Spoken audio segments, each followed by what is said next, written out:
with Orlando M is here in the studio as well. Soon to join us is Little Richie, Chicken George, also be talking to another empress of the radio later on through the program. We'll tell you a little more about that later on. Also got the host into the studio. Yeah, man, the host for the night. None other than the great ambassador Amlak. Yes. Me there. You're there, seeing in the studio. Yeah, man. Big up Shannon, seeing enough respect in the place, scene. And as I said, just after 10:30, we'll start the program. So keep it locked. Just gonna play this track here from our very own Major Popular.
and respect to a man by the name Music Master. And Pedro, I would like to take time to say respect to all of you in here tonight.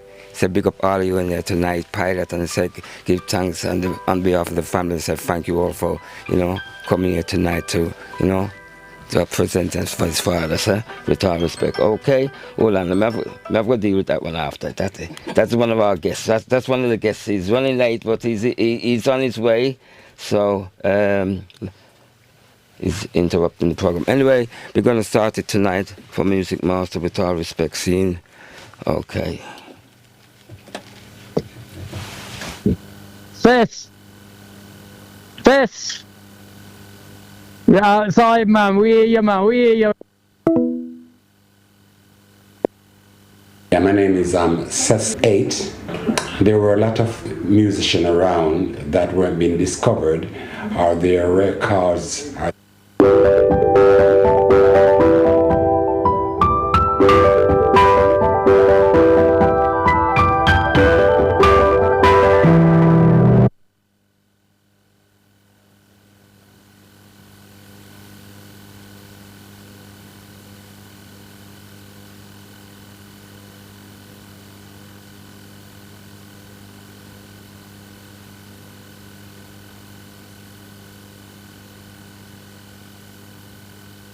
their music wasn't being played on radio, so I set up a management company by the name of Rising Star Entertainments and Management. There's a number of groups, including Matumbi, that I was managing, but I realized a lot of these groups, they had record that was selling quite heavily in the black shops. But most of the European people and other nationalities weren't hearing their music because their music weren't played on radio. We really need to have our own radio station, and after hearing that there's going to be a riot in Anseret, I went back home and the riot started. I, along with a lot of other people, went on Soho Road just to observe what was happening, because there wasn't a riot at the time.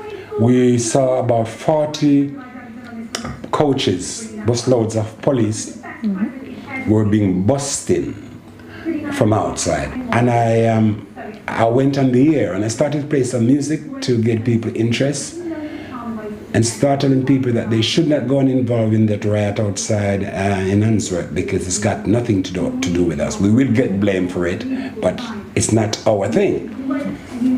And we used Rising Star 1988 to inform people that they shouldn't get involved in the riot. A lot of people is going to actually be convicted innocently and so forth. So it's best to stay home and listen to some good music on Radio Star. 1985, another riot occurs. And this time I really decided to establish a radio station that is going to stay on permanently. And so comes PCRL radio. By now we were live broadcasting. And Radio Star, it was recording, but now we were going out live and direct to the public. We were discussing a lot of things. We were discussing things that I don't think the government wanted discussing. That the police were murdering young black men in jail. And we started to demonstrate and broadcast and getting support. The government didn't like that, so they really take a set on PCRL from concept. But we lasted 22 years.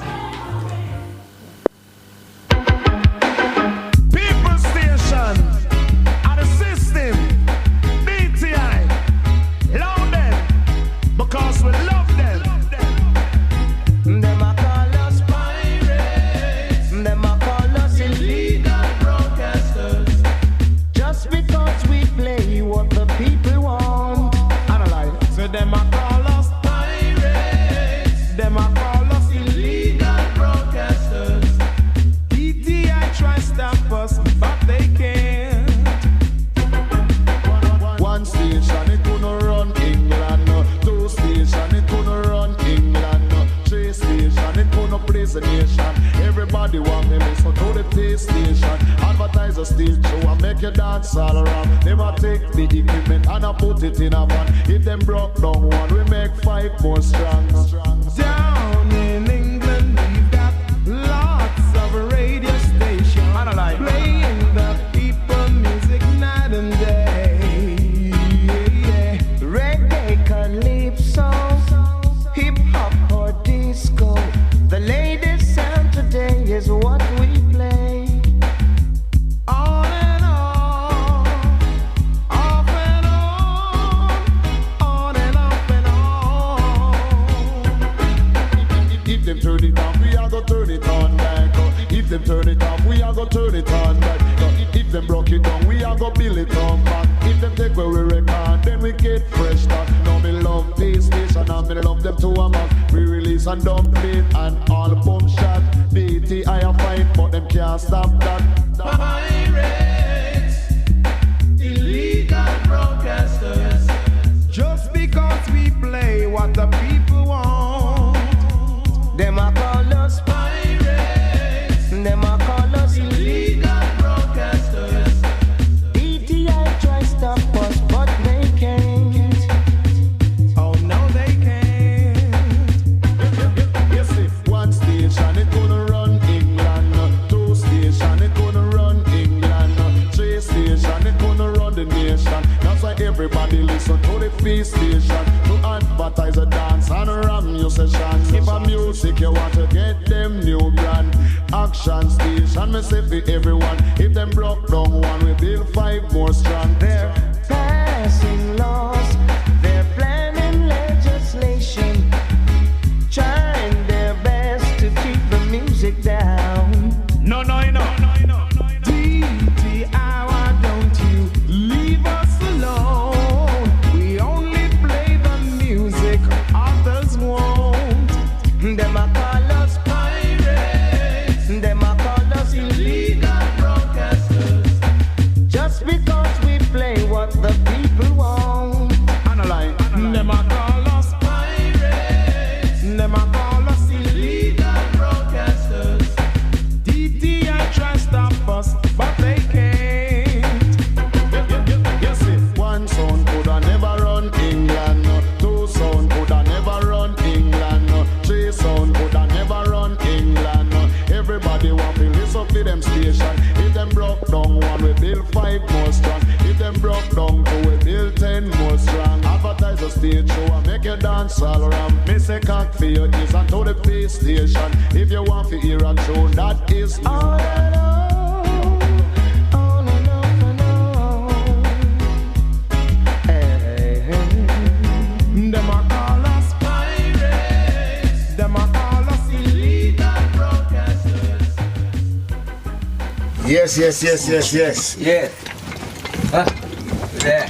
We're introduced by my learned brethren by the name of Rankin Festus, right? One of the pioneers also.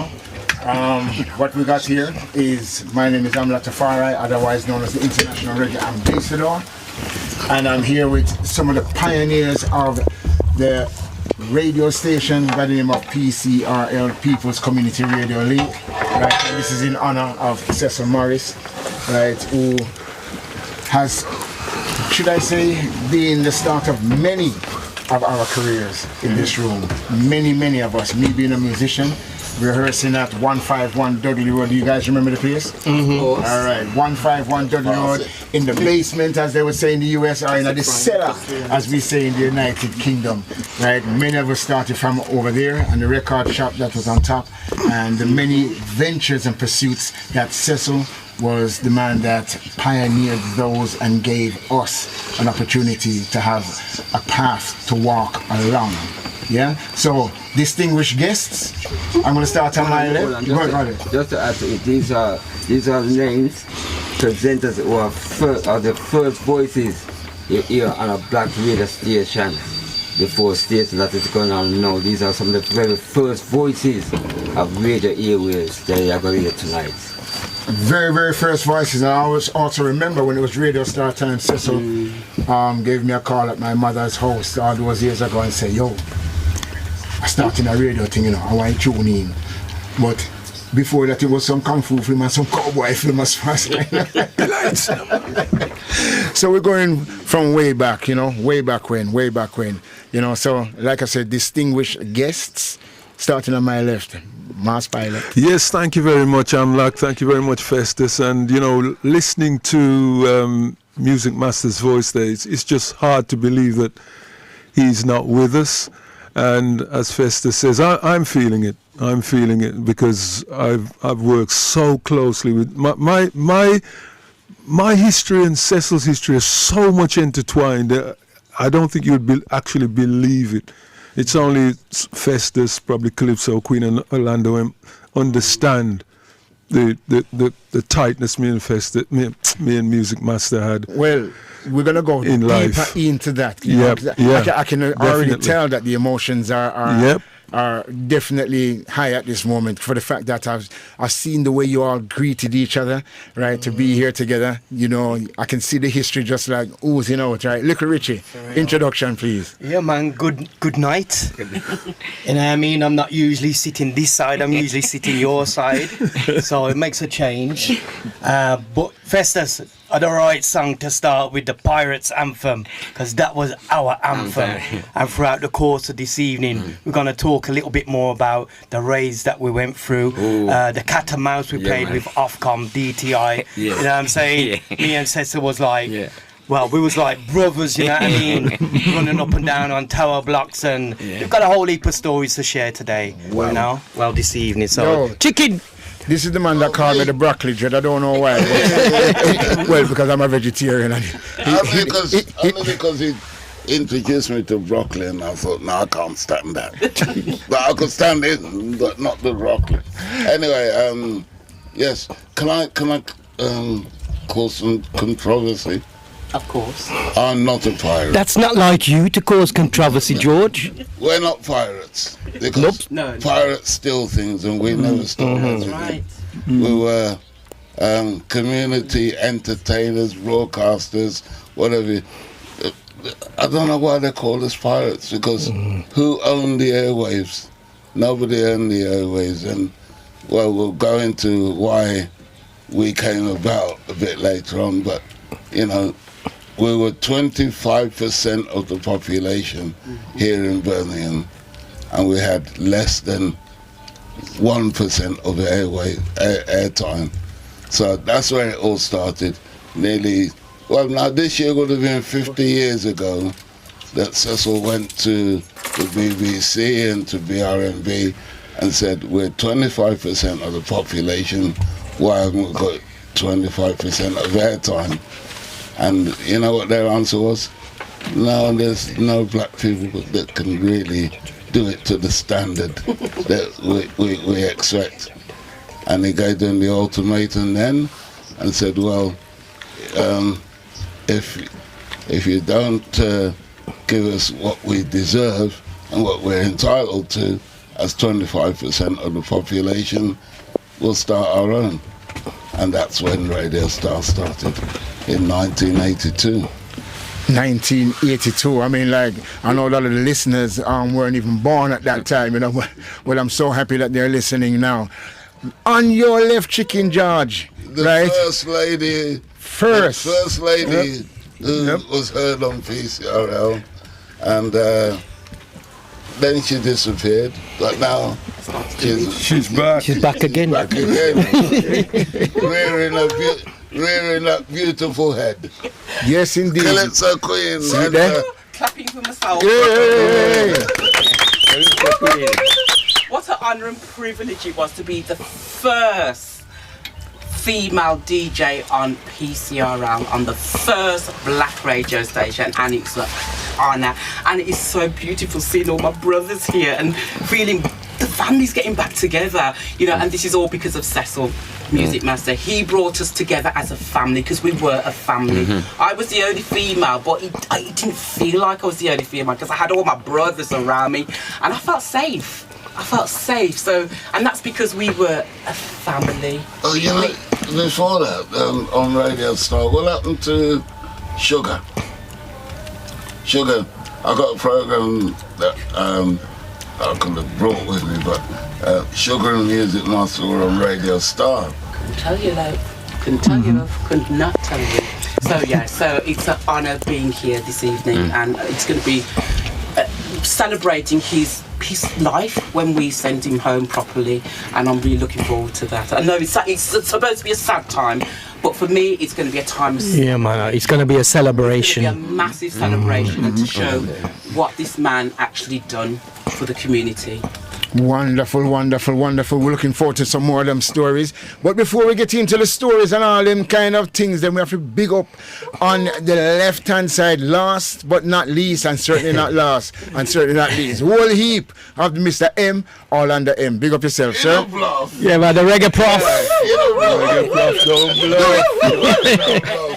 Well, for the first night time, I welcome you here on station New Style Radio, and gotta say big up to all my brothers here tonight, because we have been through a very hard time here in downtown Birmingham, from one place to another.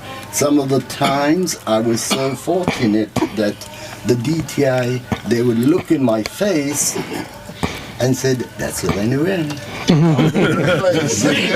Let's leave him alone. At the same time, they never raided none of my programs. They always wait until after my programs before they decide to raid. You know, but PCRL has been the station in the city, and this station is known around the world. Everywhere you go, you know, you hear people talk about PCRL radio. So, you know, we have done a lot for the black community, and I'm hoping that in years to come, the younger generation will take on the baton and continue. And let me tell you something.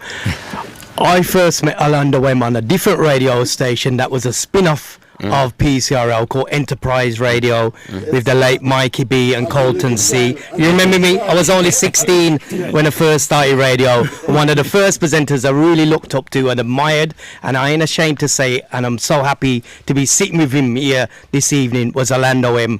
You know, and I used to sit on a Saturday afternoon and watch Orlando M do his show, and he was the first man that I ever seen back off his chair, lift up the microphone high and stand there and do his show loud and proud. And from then on, everybody did stand up, but you was the first one. And he would give you the times in every country. He would give you the time check. Yeah, man. You know, every country. Every country. Yes. Not even I can do that, and I go every country. I think it's pertinent to give a little backdrop of what was happening, and Chicken George sort of gave a brief synopsis of why PCRL actually started. But if we go back to, and Orlando Wayne will remember this, if we go back to in the 70s, early 70s, we had one program, a station called Radio Birmingham, which was the forerunner of Radio WM. And it was hosted by Barry Curtis and Toby Stan. And we have to say that they are both now late, so both of them have passed on. So we do owe a lot to Barry Curtis and Toby Stan as well. There's one person left from that era. I think Hope Howard was involved in that as well. Ken Caretaker, yeah. So what happened, as Chicken George said, they took Barry Curtis and Toby Stan off the air. So basically we had no programs at all, no reflection of the black community. You see, when you're saying that, you know, to the viewers and listeners around the world, right? You probably don't really realize what you have as a result of these pioneers, right? And when you, like, if I'm in California and you say that there's no reggae on the radio, Hawaii, reggae is the #1 music in Hawaii, in all the Hawaiian Islands, and going right across the straight down to from Hawaii, Samoa, Tonga, right down to Philippines, Australia, New Zealand. It's the #1 music. So people might not really realize what we went through, right? Which is what is a reflection of what you're saying. So, you know, just to be, and we need the backdrop as well of where we were coming from at that particular time. You know, because really you could only listen to reggae music or black music on a sound system, basically. There was no sort of airplay, and this is what Cecil was all about. There were a lot of non-needle time music which weren't being played, and basically that was what he was campaigning for. So what happened was, he teamed up with Lloyd Blake and Winston Gordon from Summit Records. I must remember those people as well, because they had a lot to do with this. And Winston is still around. The only records. They formed a sort of a collaboration called BMA, Black Music Association, and they went down to BRMB and also WM as it was then, and says, well, you know, we're not getting our fair share of the pie, and basically they said, well, you know, and they were the usual, well, you haven't got people of the standard to run these programs. And at the time, Mikey B, who was working for Radio Sheffield at that time, was recommended to come down to Birmingham to do that show, but that didn't materialize.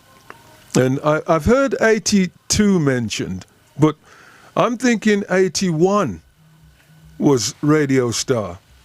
That's when it started. Yeah, 81. That's the starting. 81, Radio Star. And the backdrop to that, if you recall, in January 81, January the 18th, 81, there was a big fire in London. No. Hold on. Remember the party in London? New Cross. 13 dead and nothing 13 dead and nothing said. So the political climate at that time was really raw and edgy. So there were some disturbances at that point. And step forward to July 81, the 9th and the 10th, we had some disturbances in Handsworth.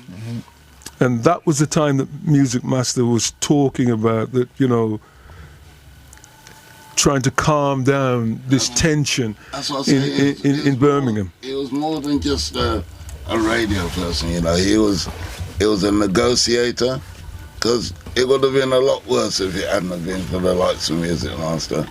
I mean, you just mentioned in the riots, 1981, 1985. Right, so 1981, right, Cecil's position, right, representing the black community. What was his position? What was he facing? Not only was he a pioneer for the radio, but what was his position? What was he facing as a community leader?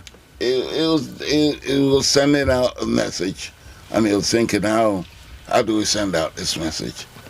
And he knew what the police at that time were about. So he said, okay, don't go down there, don't join in, stay at home and listen to some music. And that's how Radio Star came about.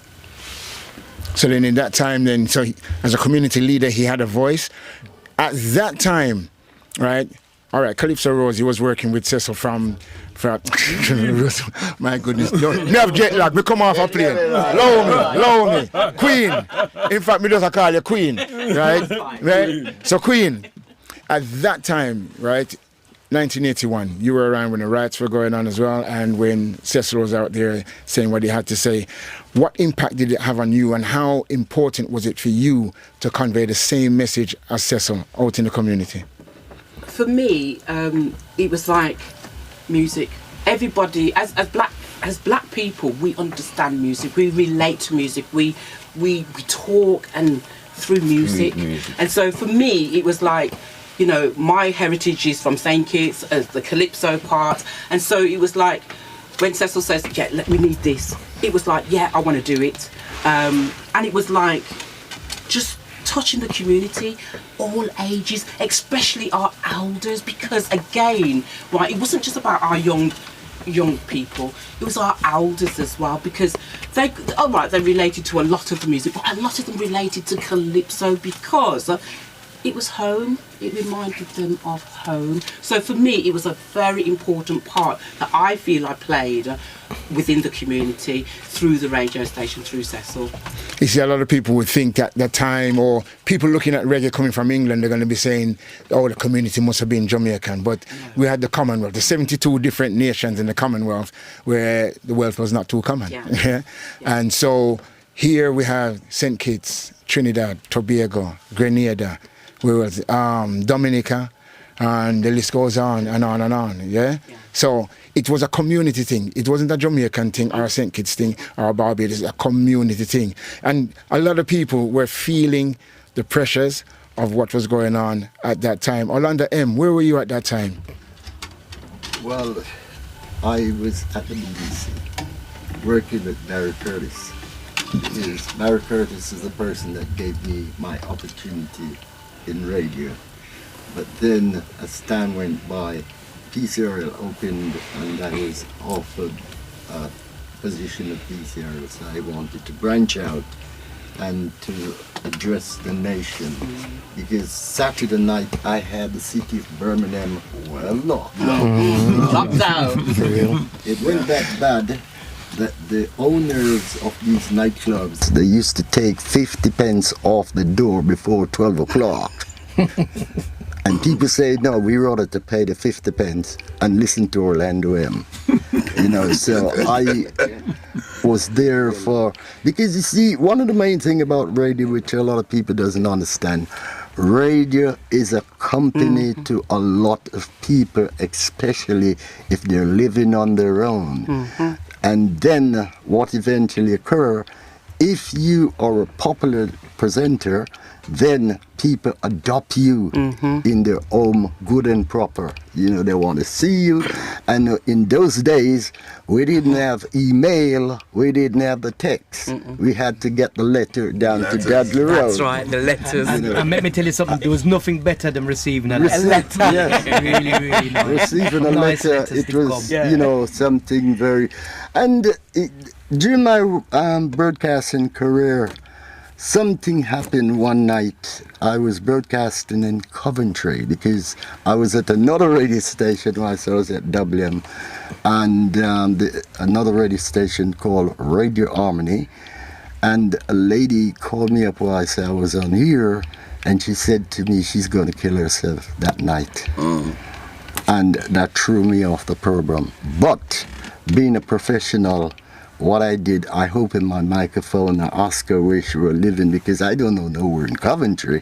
So I said, where are you living? Give me your address. And what I did, I opened the microphone and I said to the nation, is there any taxi driver in this vicinity? And there was a three taxi drivers called me up and asked me for the address of this lady. And this lady came to the radio station because I couldn't leave the program to go to her. I had this lady sitting down in the radio station talking to her all night until 5 o'clock in the morning when I'm supposed to be back in Birmingham. And that is one thing in broadcasting I'll never forget. You know, but I must say PCRL gave me the opportunity. And I've met a lot of people, quite a lot has passed on. Similar thing here. I don't know if you remember Pilot. The one time when I was on air and this person rang up to say goodbye. And I thought she was going abroad. When she said goodbye, she meant she's had enough of this earth. And Pilot and Music Master were listening. I kept that lady talking on the phone while Pilot and Music Master drove round, and they found her. And then 6 months later, got a call to say thank you to PCRL. I said, what for? You saved my life, because the two people that found me took me to the hospital, and well, the rest was history. She didn't say goodbye, and they were so grateful to PCRL. And then fast forward, this is what I say about Music Master being more than just a radio person, more than just a musician. We did the, remember Pilot, the the children's hospital sponsored walk around around the outer circle. And I was downstairs in the PCRL show. I was the anchor person, and Pilot and various people were calling me on their mobile phones, giving us an update on how the thing was going. And that was I actually done the walk. I done the walk. That's what I'm saying. No, that's what I'm saying. You're on the walk, but you're calling into the studio. That's right. Yeah. And that's when Birmingham came out and showed that, it wasn't just black people. And that's the thing. People say, "Oh, PCRL was a black radio." No, it wasn't. No, PCRL reached out to the whole of the community. Well, I mean, that's why the word community is really prevalent in the situation. I mean, from where I'm standing now, I'm looking at a whole bunch of really not even great Samaritans, right? Your purpose is really, really such a purpose that people wouldn't really recognize. At this point, I just want to bring in Lady D. You there? Hello. Wagwan. Good evening to everybody. Yes, man. Good evening, lady. You're the anchor. You're the on an international platform right now. Even more so tonight. So, Lady D, tell the world who you are. Okay, my name's Lady D. I can't remember the exact date I started on PCRL. And I think it was 86, 85? Was I always listened to music because it was always around. My mom, my auntie, them, everybody, my cousins, everybody know their music. And me and my brother used to sneak in the front room, go touch my mothergram, I try find reggae pandigram. And then the one day we came across PCRL and the person on the radio says, "Oh, anybody who want to volunteer, want to help and whatever, please contact us." So that's how I joined PCRL. I never expected to be a presenter. That's not what I joined for.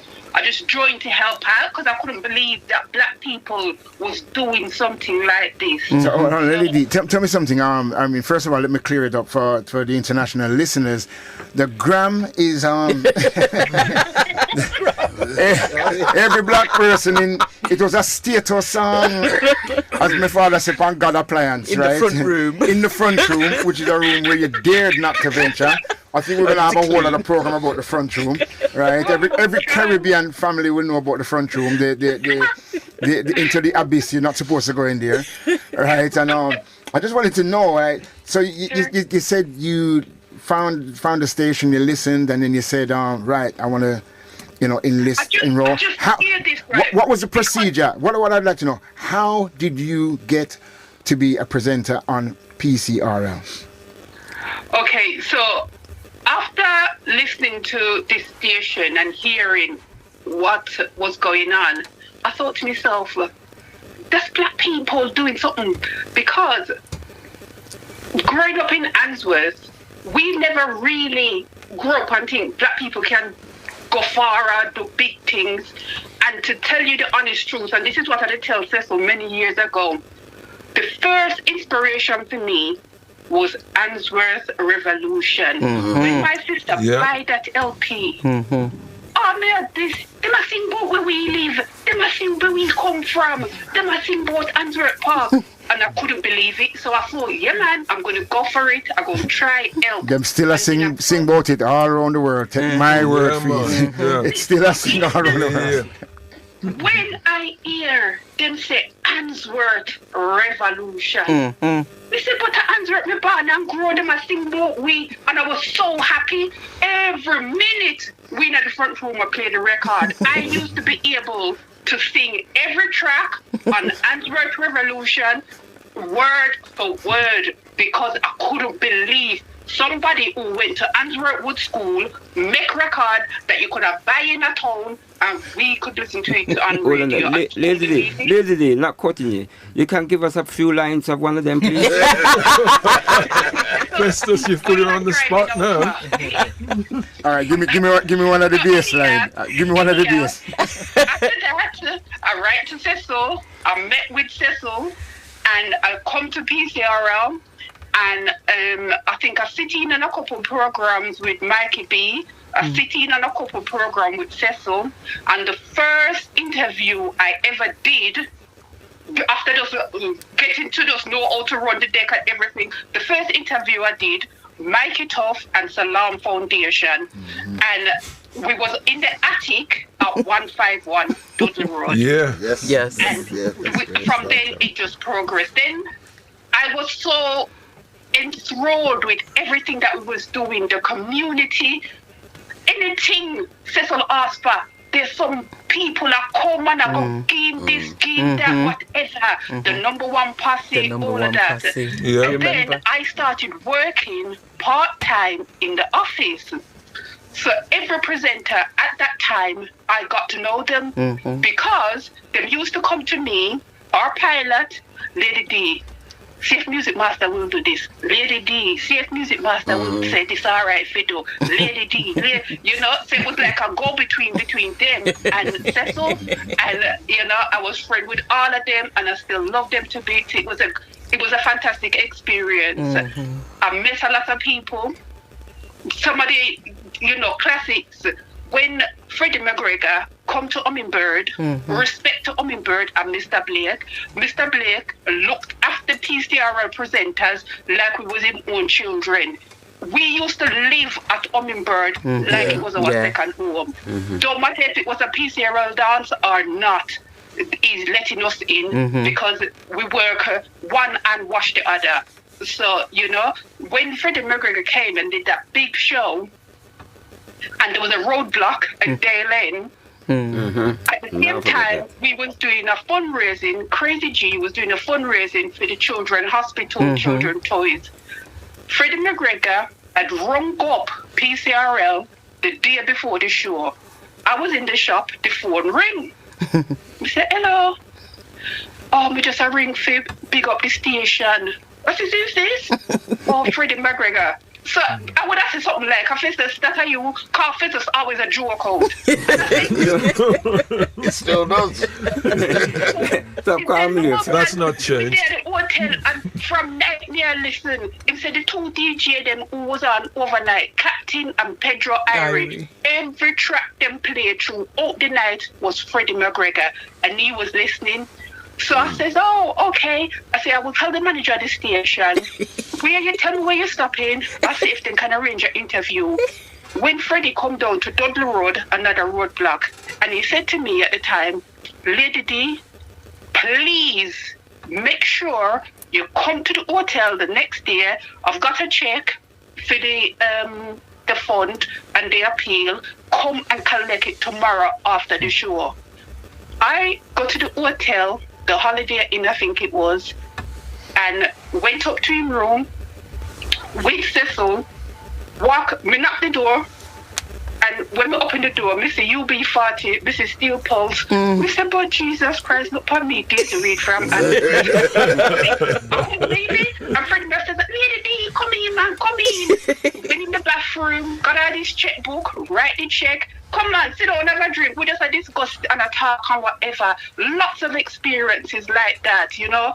It was a blessing to be on that station, and even to this day, I left the station a long time, but I still have connections with people who were promoters, DJs, whatever it is, and it's always a matter of respect because of PCRL.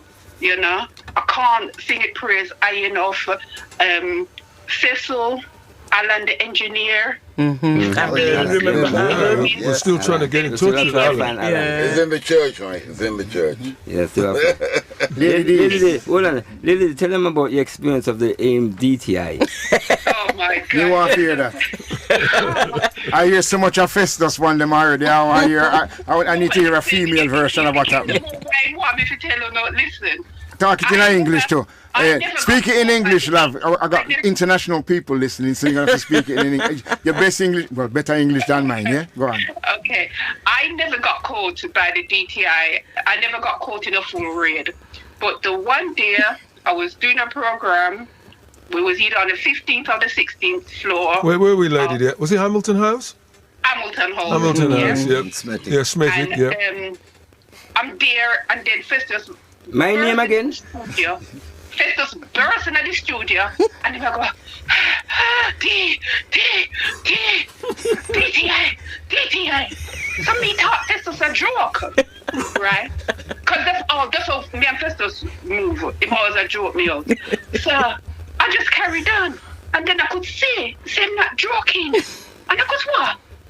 Festus knew in that building, if you went to a certain floor and pressed the lift, it will break it down. Festus would break down the lift, run up the stairs to the 15th or 16th floor, come and get me.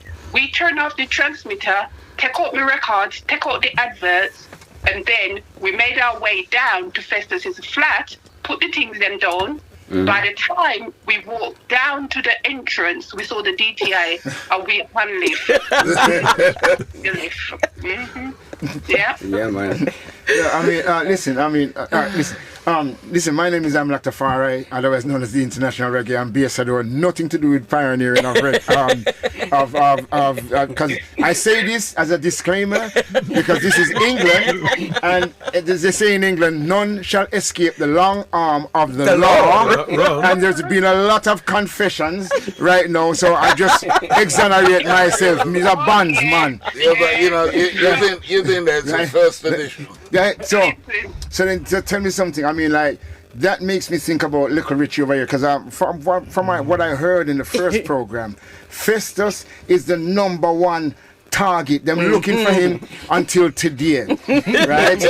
You are the first female I know is in association, cahoots, colluding with, collided with, and all kind of things. And listen, Festus collude with everybody. You see, one of the reasons, right? The tower block that we were using regularly, Festus had a flat in that tower block. So that's why they knew Festus. And that's why everybody know where Festus there and whatever. Because he would save us, right? He said, you have to stop by him, drop off your things, whatever. So that's why. So it means the local fence. so Festus is the local fence. And I mean, you talk about my friend like that. You just say, I am only going by what you say. I am interviewing and you are giving me the information. I didn't call him any fence. No, it's not no fence. Him just put on. Him just hold on for the things for everybody, yeah. Him hold on for everybody things, yeah. Listen, we just did what we had to do to keep the music playing. We were so engaged and desperate for music to be played that we would do whatever. Rest in peace, my mom. If my mom knew half of the things that I did,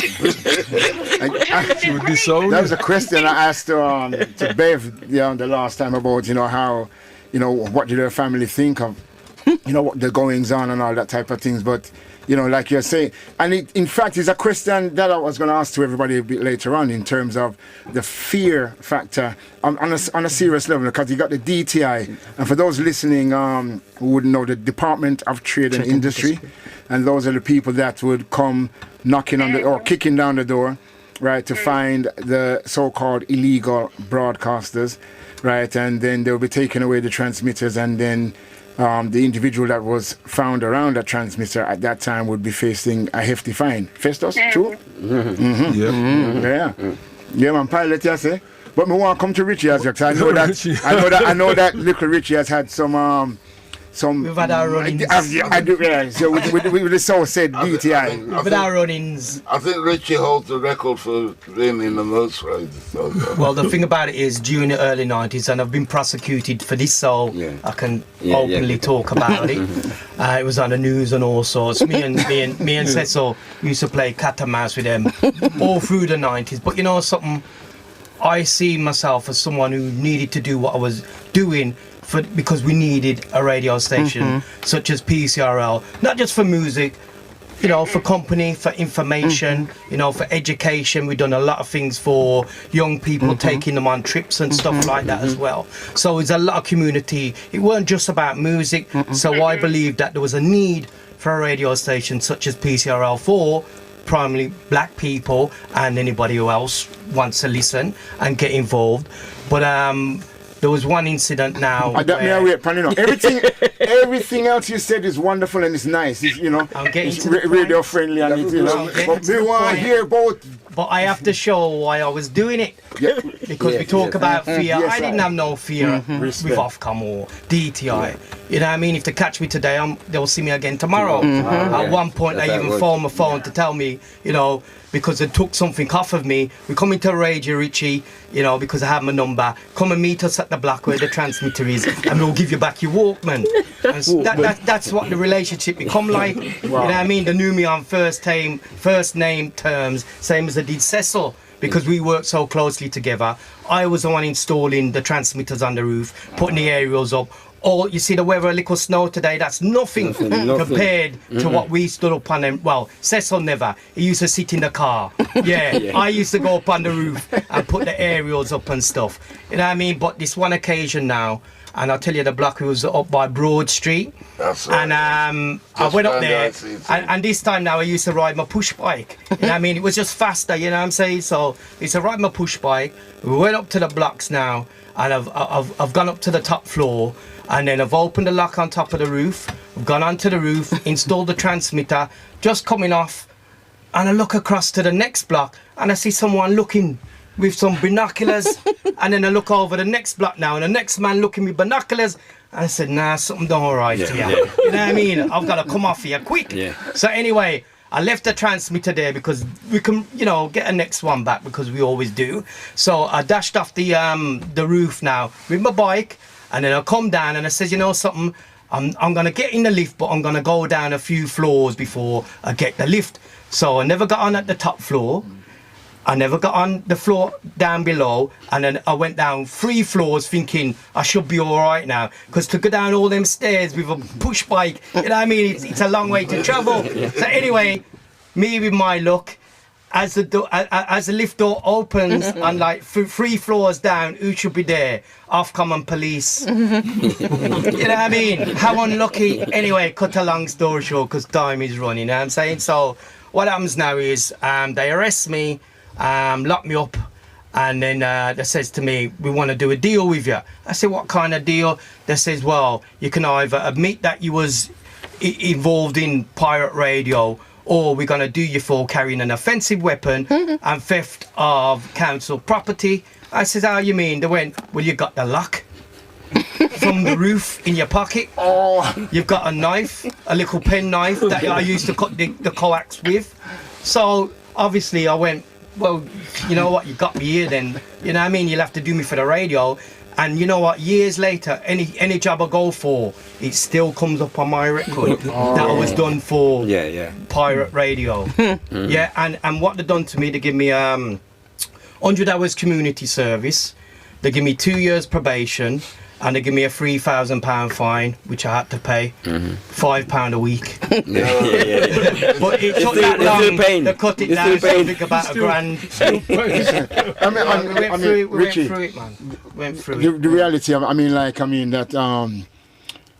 that was a number of years ago, and it's something that stayed on your record. And the reality of it is, you know, what we put into this thing is that you were putting your life into what you were doing, which is still your life, which is still what now, you do. Even today I still do it. Well, I don't do that side. Not that side, but you know what I mean? Internet radio we do now. Trying to get it clear to a lot of people that when you commit yourself, the sacrifice, and when you commit to what it is, you know, to what is your purpose.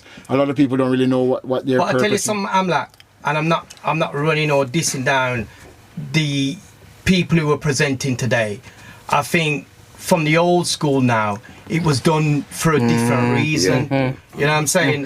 Orlando, you've got to agree with that as well. And I'm not putting down any young people who are doing it, or some of the older ones who are doing it, but a lot of people nowadays are not doing it for the reasons what we was doing it for. I think it's pertinent what Richie said about not having any fear, because at that time there was a lot of media coverage about the station. And we were together and we were listening and said, you know what, why isn't anyone putting our side of the story? And so we got in touch with, was it Central at the time? And we said, well, you're putting one side of the story, we'd like to. They said, what, you really want to come on? So we said, yeah. So, Festus again. we used Festus's flat as a makeshift studio. And they came up there to film, and we had a transmitter up there. Yes. So they had the transmitter and they said to Richie, so is it you that put these scenes on? And Richie kind of panicked and said, no, it's him. And for those who don't know me, I'm without sight. So they said, what, you can't see what you're doing. No, but the best part of it was when the guy from Central says, "Oh, that transmitter is that one they've took already." Yeah. And he said, "Listen, don't give them back." Well, you know what? The safest transmitter we've ever had was at Beaton Road, on top of the church. Yes, the church. The That's church. right, Yes. yeah. It is now a Seventh-day I'm Adventist trying church. to remember the reverend's name who gave us solitude. Yes, that was the safest place. Yeah. The transmitter is there. Richard Bashford. The DTI was it Richard Bashford? Richard Bashford. Was it Richard Reverend Bashford? Yeah. Yes, Reverend Bashford gave us sanctity in the church. The law was at that time that they couldn't come in the church because they saw it as God's property, and the law says, no, you can't interfere with God's property. So I got onto news at 10, and that's when PCRL really became international. No raids. But one of the things Ofcom used to say, which was lies, was that we was interfering with the other. I know. You know, the technical side, and we was nowhere near any bandwave that you know anybody else was using, especially aircraft. I know. The other thing is, they came all the way from Worcester, you know, and it was costing the council a lot of money because they had to put up the DTI staff in Birmingham over the weekend. So when they come in, like they would come in on a Friday, and they would commit the raid on a Saturday or a Sunday, depends on, you know, what the availability was at that particular time. So, you know, it's a thing that they realized that it was costing them too much. But you know what, Orlando M? You see how we used to stay back in the day now? What had happened is they'd take us off within an hour. Be back on. Me and Cecil would sit in the car and put the radio back on and say, they can't beat us. Serious, it was a fight. I'm just going to tell you this story, and I've never even told my wife this story.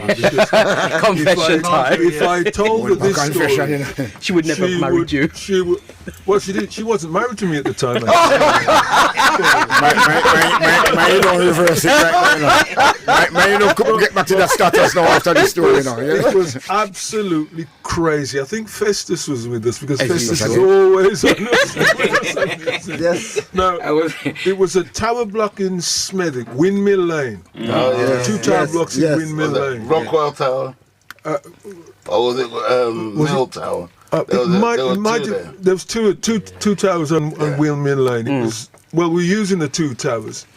Now, Cecil said we went up, and I think Festus was with us. I'm not sure whether Richie was with us as well. And he says, right, we're going to make sure the DTI cannot get up on the tower. We're gonna block the trap door. So somebody has to stay on the roof, block the trap door. And guess who got that job? I remember. We have a rope, right? Tie the rope. I'm looking down. 18 floors. 18 floors. I'm thinking, well, if that rope doesn't hold me, I'm gonna die. I said, no, pilot, man, no. It's a strong rope. So I think Festus and Richie left me at the top, blocked this trap door so that the DTI couldn't come up. Shin down the side of this building with a rope. And when you come, right, pilot, we're going to grab you. So there's Festus and I think little Richie pulling my legs. I'm thinking, shit. No, sorry. I'm thinking, if this rope breaks, I am a dead man.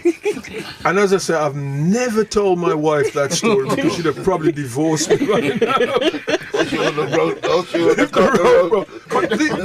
These were the sort of things that we did to actually keep the radio station going on the air and going, broadcasting. And Richie mentioned about, the difference between the station back then and stations now.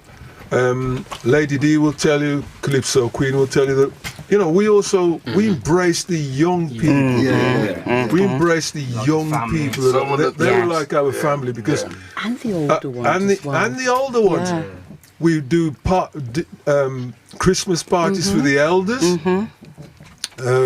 We do Christmas parties for the young people.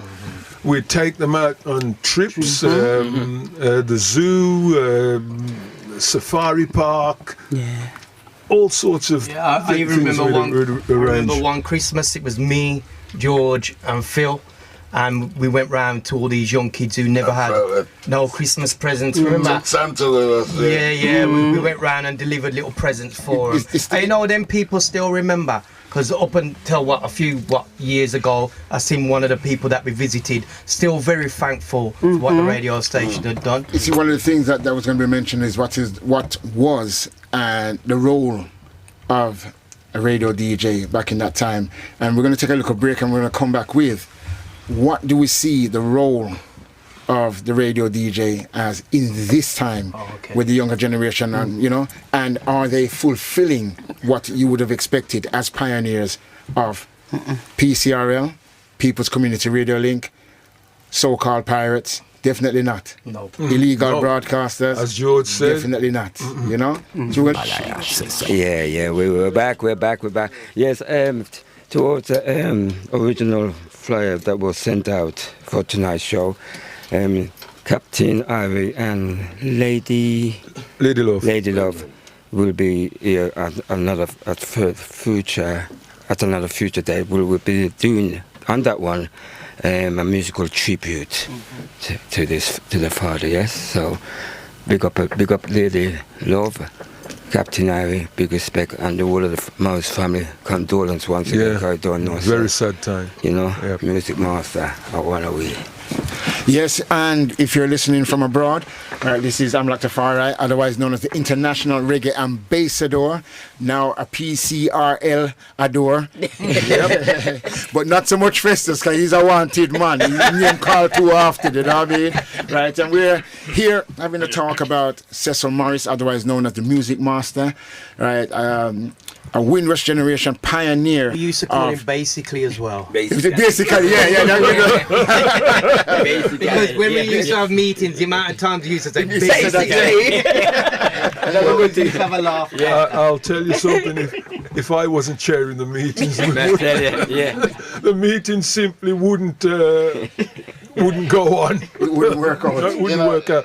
But I've actually been, I was just looking at my phone during the break, and I just had a text from Pedro Irie, one of Music Master's sons, and he asked me to remind people that Angel A and Rankin Bev used to do an under-18s club. That's right. The Ali Centre, the Muhammad Ali Centre.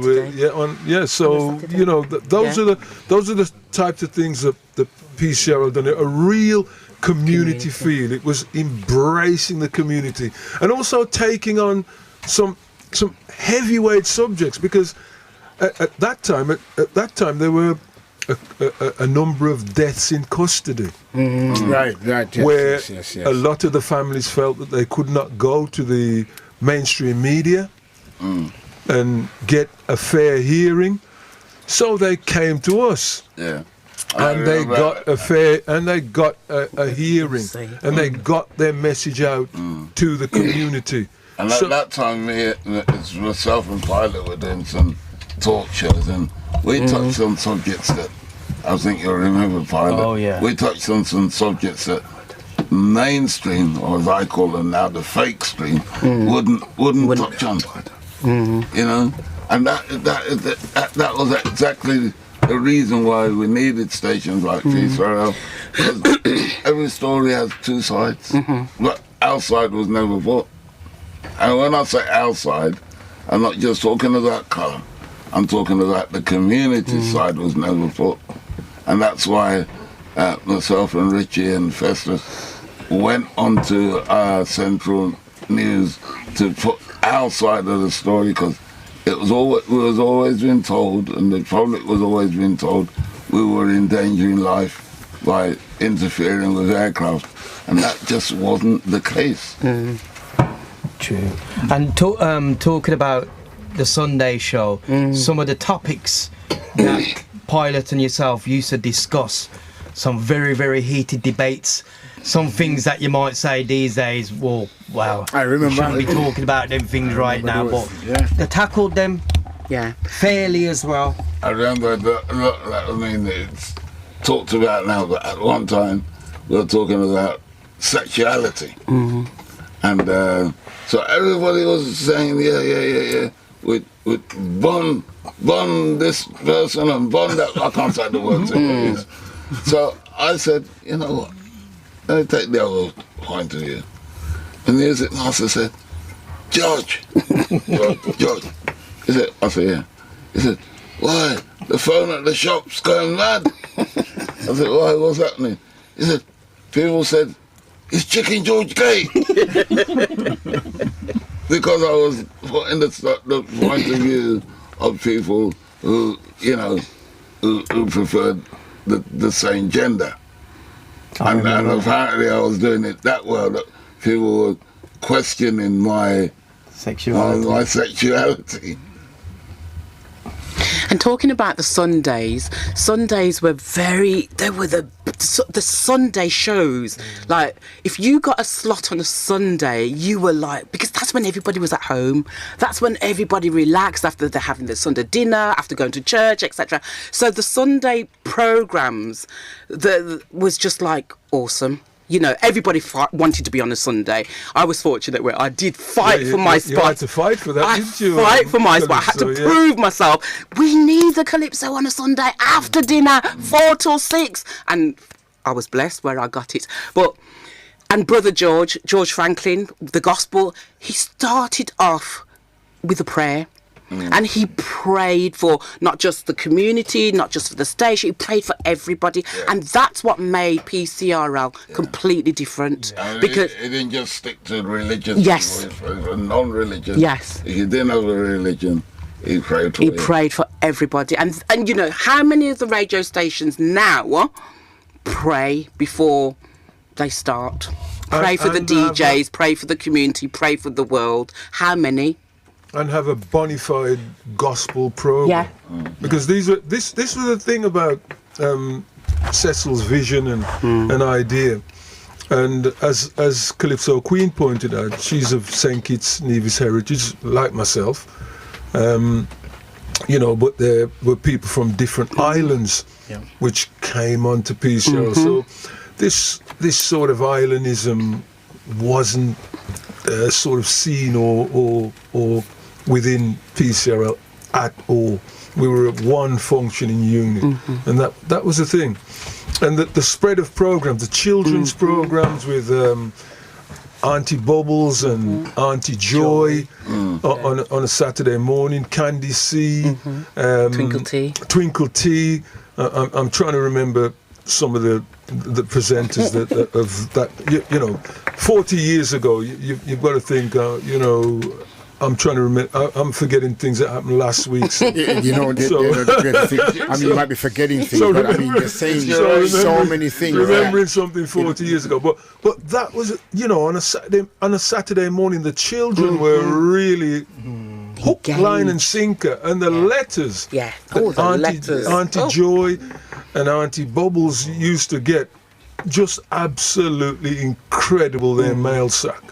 You know, but one thing I have to, we talk about talk shows, but I must thank and I must pay homage to the late Mikey B, because Mikey B was as a BBC trained presenter who came onto PCRL, and Chicken George, and really lifted the standard of the radio station.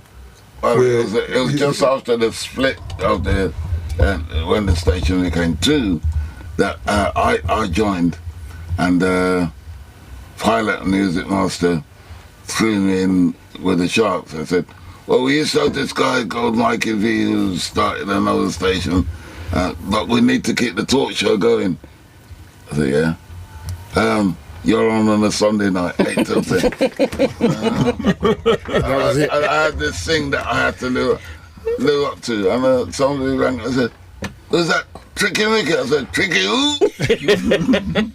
But I have to say, one of the first things I heard when the station first got phone lines was somebody rang in and said, can I big up one of your presenters? I said, yeah. He said, yeah. You got a guy on there called Orlando M? I said, yeah.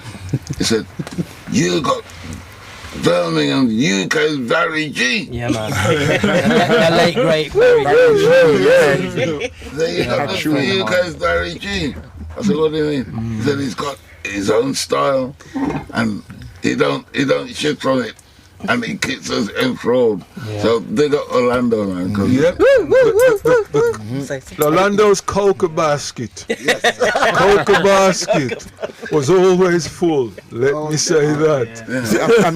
Yeah. I tell you, when I first started, because I started on Enterprise Radio, I used to pre-record my show because I was only 16 at the time, and it used to run overnight from like, what time was it? 4 till 8 in the morning. But I used to go to the studio every Saturday afternoon to record my shows on a big reel to reel, and it always played slow. I hate it. But anyway, as soon as I finished my show, I used to go to the main studio and watch Orlando M, and I just used to sit and watch him for hours. Remember, I was only a little boy, you know what I mean, 16, and I was just so in awe of Orlando M. You know what I mean? You know what? They should have had mixed crowd then. Yeah, Orlando, I'm sure you want to say something to that. All the homage. Orlando M, take the stage. Homage that has been paid to you.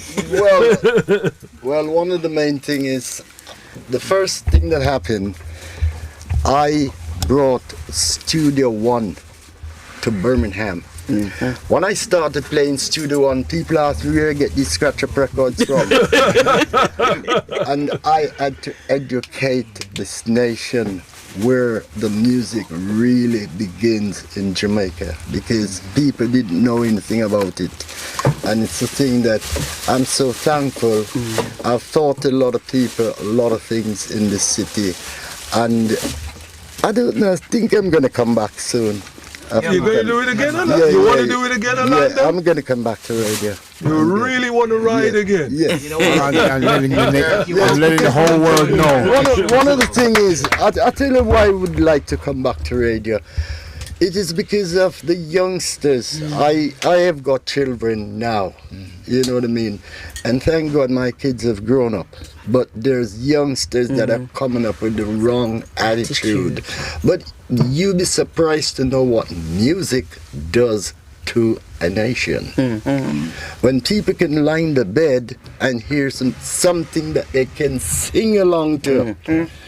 Now the thing is with me, where I earn the respect from the listeners, I was a lovers rock specialist, you know what I mean? And these are the tracks that I place, things that people could sing along with, you know what I mean? Even it reminds them of the young age, up to the age that they are at that particular time. But you know, I've done a lot in the city. And you did it without clashing with anyone? No, I didn't do a clash. You know what I mean? When it's my time, it's just my time. But the thing is, Orlando M, you was a presenter, and you will present a show. You wasn't a DJ, you was a presenter. That's the big difference. Actually, let me touch on that. You know, in terms of DJs and presenters. One thing I wanted to ask you, I mean, as you guys are all here, you had call it a circuit, right? Every day there was something going on. There was programming, right, which was set, and I guess you were pretty free to put what you wanted in to create and develop your own shows, right? How important do you think it is in this time to have a pool of DJs that are centralized as opposed to the individuals doing whatever they're doing, and then they're saying. I think you've the way you put it there, Amlak, is interesting, because I think everybody should be unique within themselves, but you should still be able to present a corporate image. That's what I used to call it. Yeah. You know, where there are certain things in your program which are basically standard. And the one thing I will say that a lot of people don't do now, is things like the basics, telling the time. I listen to a lot of radio, and a lot of radio presented by presenters that I know and people that, you know, and I'm thinking, well, where's the time? Well, I can answer that. I can answer that because I'm still active, you know what I mean? I haven't stopped, I'm still active.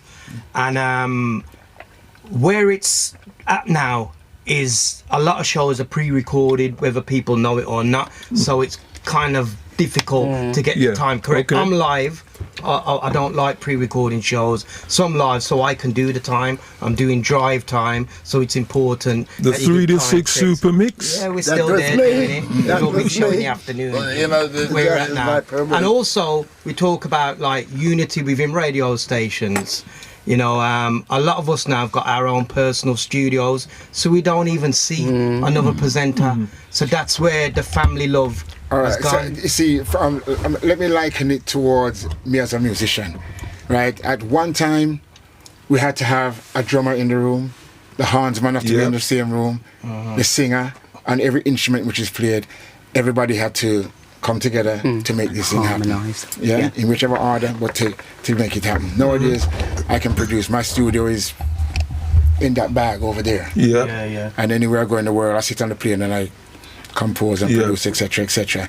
Which is why I was alluding to that kind of point, as you guys, PCRL, and various other offspins and etc., and coming from various other places, come together. I'm looking at 1, 2, 3, 4, 5, 6. Yeah. That I would say is presenters, as opposed to you're a DJ. I mean, I'm not trying to break it in, kind of. So you presented each and every one of you over the years. The continuity. Like, I used to do a Saturday morning program, and then it was the children's program with Auntie Joy and Auntie Bubbles. They never used to get into their program until about half hour because we had the handover. The handover. And the handover, we used to catch up. So just explain to the listeners about the handover. What's the handover? Well, the handover is where I finish my program, and before they start their program, we have a chat and we catch up on what's been going on in our personal lives, in public life, and things like that, and mention people who we know that mutually listen to both programs. But it was a continuation. Like it was as if my program didn't finish, but it was like athletics, and they carried on with the baton. Continues. They had the baton, they just took up the baton and carried on. And the listeners would feel the love between the presenters themselves. And then when they finished, Captain Smiley used to come in, and then they were talking about the competition. Smiley started a thing called the Yes No competition. And even before he did the competition, when he was talking to Auntie Bubbles and Joy, one of them will say yes or no. He'd say, "Oh, you're out."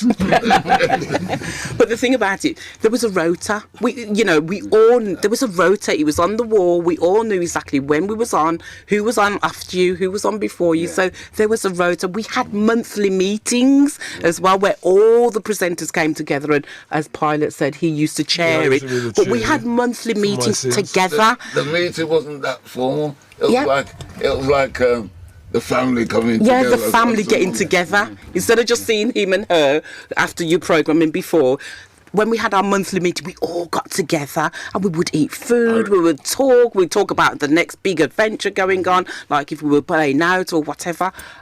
Family. We were a family. I remember the one meeting, because Auntie Bubbles and Lady D used to collect what we used to call the defence fund. Yeah. It wasn't like sums. It was just saying, we'll all put something in the thing. In the kitty. And if anybody got caught, then we got something to cover it. So, Trevor Hanks hadn't... Festus is looking at me saying he never get it, and I never get it. So Trevor Hanks hadn't contributed for a while. Oh yeah. So Auntie Bo said, Trevor, you haven't contributed to the defence fund for a while. He said, I paid once. The ammunition man. The ammunition man. Yeah.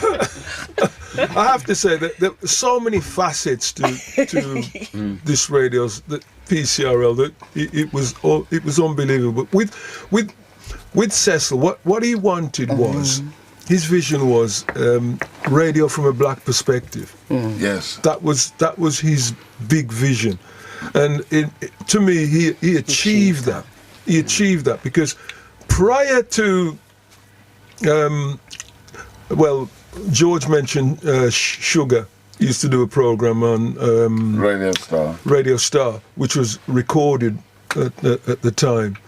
But in terms of PCRL, Calypso Queen was the first female on the radio station. And prior to that, if we look back to, say, even Barry Curtis and Tubby Stan, there were no black female ladies around at that time. So we have to be thankful to saying that, like, I mean, there was a succession of other females that joined the radio. Oh, yeah. Right? And you are at the very, very forefront. What was it like? I mean, did you rope in the next generation of DJs? How was it when who was the next lady that came in? It was the Angel. My goodness me, probably Angela. Probably or Rankin Bear. So they were like a duo. I trained Angel. Yeah, it was Angela. She was under my wings. Yeah. They were like a duo. Yeah, Angela and Rankin Bear. A great duo, Angela and Rankin Bear, definitely. So they're all under M then. So how did they come to you? Well, what happened with Angel? Angel was a young teenager, came into the radio. Yeah, she was a teenager. Yeah. And I said to Angel, Angel, I'm trained. I'm going to look after you if you want me to look after you. And you wouldn't believe it, she and I won the DJ of the year. Together. I remember it was Angel that put Tyrone Melody on. Yeah, that's it. Yep. Yeah. You know. Yeah. So well, two of my biggest mistakes was not wanting this man to be on the station. Talking about me. I was thinking, well, how are we gonna? It's gonna be a security risk. It's gonna be a security risk. Safeguarding. The other one, and Cecil had to convince me about Tyrone Melody. Being so young, yeah. Being too young, thinking no, Cecil. And look how influential they've been. Look how influential Tyrone Melody is today on the music scene. Probably a world-renowned selector. And Tyrone, I apologise. I humbly apologise. How much years later? I made a mistake. Never apologise. I love you, brother. Pilot looked at it with his head. Cecil looked at it with his heart. Yeah, that's the thing. With Cecil was heart, and I was all cerebral. I was cerebral, and I think that's what made myself and Cecil's relationship work, because we were two different people, and we had a lot of respect for each other. From what I understand from the previous program and what I'm picking up now, you were very influential. If you and Cecil, can I say that myself? I don't know, or is it for other people to say? I don't know. From what I heard, you were very influential. You could get Cecil to. Let's say this, that I've heard it said, and I heard a presenter say this the one time. I think it was Rankin Bev. She says, "Boy, if Pilot can't convince Cecil, nobody can convince him." Because me know Cecil ain't strong. Once Cecil got something in his head to say, well, he's going to go with that. Sometimes I would be in 151 Dudley Road. Cecil would be at his sitting on his chair, and Cecil didn't like anybody sitting in his chair. I mean, I tell you that was one gripe Cecil had. You don't sit in his chair. Well, there were two corners to that room. Cecil had one corner, Lady D had the other corner. Yeah, that's right. That's what happened. So there were many an hour we were in 151 Dudley Road, sort of talking until 4 o'clock in the morning. Sometime I was trying to convince him about something, and he was saying, no, we can't do it that way. I was saying, Cecil, look at... And we were just there, back and forth, until we came to a consensus of opinion. Agree to disagree. Music Masters, put it in another way. Music Masters was like a plane. Yeah? We would go places. But without the pilot, the plane don't move. So you hold on, listen. So you have the name Pilot before you come, or yeah, when you arrive, everybody recognize? No, I had the name Pilot before I came on. So you grew into your name. So I grew into my, I sort of grew into my name as I went along on my journey. Because my daughter even said to me, she said, Dad, I don't remember you playing music. I just remember you talking. Okay. Because that was what... And a lot of people will say that about me, that they don't remember that I used to actually play music. Because, you know, like in when we say in those days, these days. All right, so a lot of people, a lot of DJs and presenters are working on their own. Right, they're doing their own thing, and then you see that there's a dance put on, and then there's a lot of celebrity in the thing. You know what I mean? And such and such and such. Right, you guys were together. Tell me something. What was it like when you started playing out, starting having, you know, the PCRL dances, and what was it like when you were doing, and how challenging was it to break out of the fold, to say, I am having my own dance, I am putting my name on this poster, such forth? Who wants to take that? Well, as for me, yes sir, they would normally print my name and the posters, but I always say to the listener, if I'm not going to be there, I will be upfront with you, because on many occasions they've got big shows, my name is there, the artists don't turn up, I'm on the stage, people come to me, they want back their money, and I'm saying to them, it's nothing to do with me, go and speak to the promoter. And what a lot of people didn't know, you could sue the promoter because you had a contract with them when you buy the ticket. It's like if you buy airfare, a plane ticket, you get to the airport, the plane ain't going anywhere, they gotta compensate you. And this is what a lot of people didn't know. What they would do is mash up the goddamn place, and that's it. You know what I mean? And to be honest, I've been playing at a few events where promoter disappear before bank. We don't see what I don't think we'll start calls whole heap of name. I've been there when a man just whisper say, you know, the promoter gone, you know, we talk about and the place full. And I say, take down the drum kit. Next thing a beer, barley wine, buckle them and all them things that, you know what I mean? So what I will say in terms of a promoter would obviously listen to the radio station, and they would look at the presenters they felt they could accommodate on their shows. Like Calypso Queen would get a lot of bookings from, say, Studio City. But how did that impact? Nevis. Right, what was the vibes? People would come along. People and the other presenters would support that particular presenter as well. We also had people who came on with a name already. People like King Zuki from Master Blaster. Yeah. So they had names already. So they were getting bookings in their own right already, you know. So it was something that you couldn't stop presenters from doing. Obviously, Orlando M had his name out there before PCRL. Well, you mentioned and obviously, coming on PCRL just broadened his horizon. So it was a platform then, definitely. It was a platform. For me, PCRL made my name, and even people today remember me now even more from PCRL, even more than I'm doing now. Right. That's what it done for me. You know, you mentioned about one thought that's just come to me. PCRL did a dance in, was it Hockley? What was the name of the club? No. Center? There's another.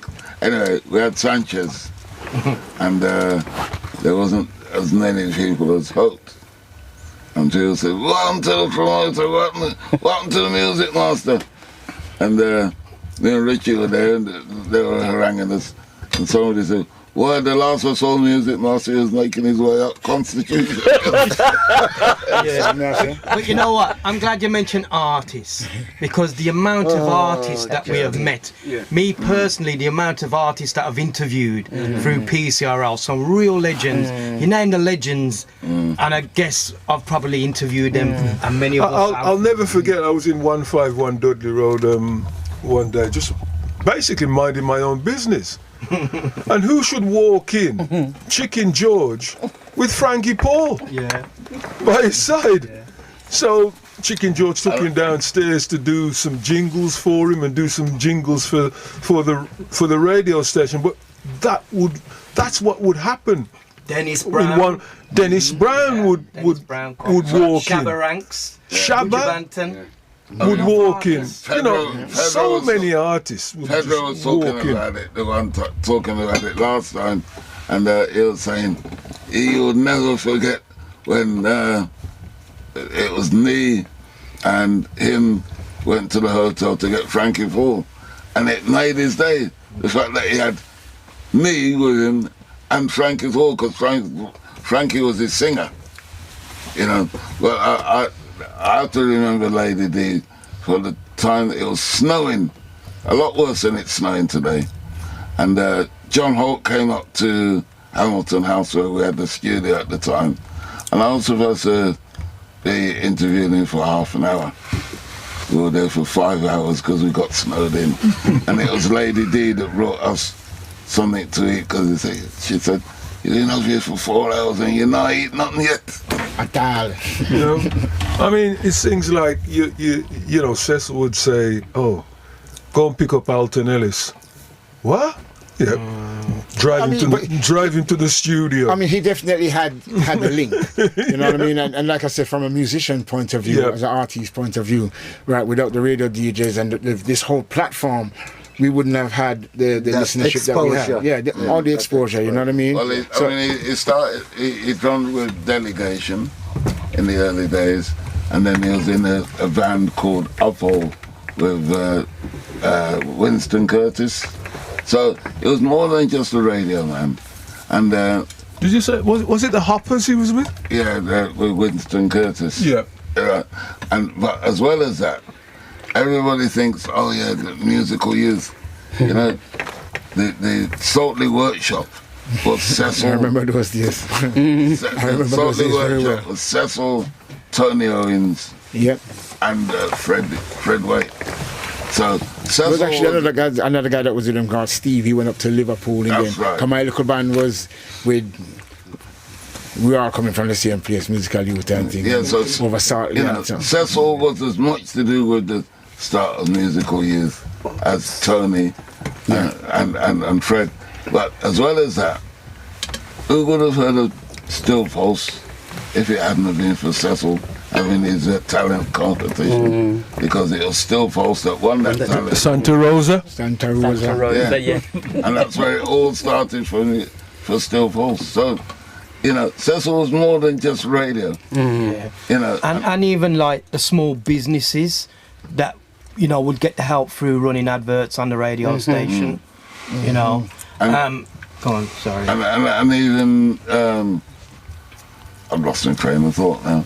Oh, sorry. Right, come. You want some broccoli, you know? That cause it, you know, chicken. At the broccoli you're missing, you know. And also the record shops that were around them times that supported PCRI, like Summit and Don Christie, and like people like Studio City, Count Nevis, all those people which were seniors, they supported PCRL. You know, people should remember. Yeah.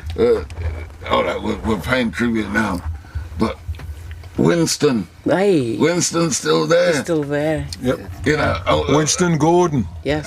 Summit, Dudley Road. Yeah, but if you talk to Winston, he doesn't talk in the singular. Yeah.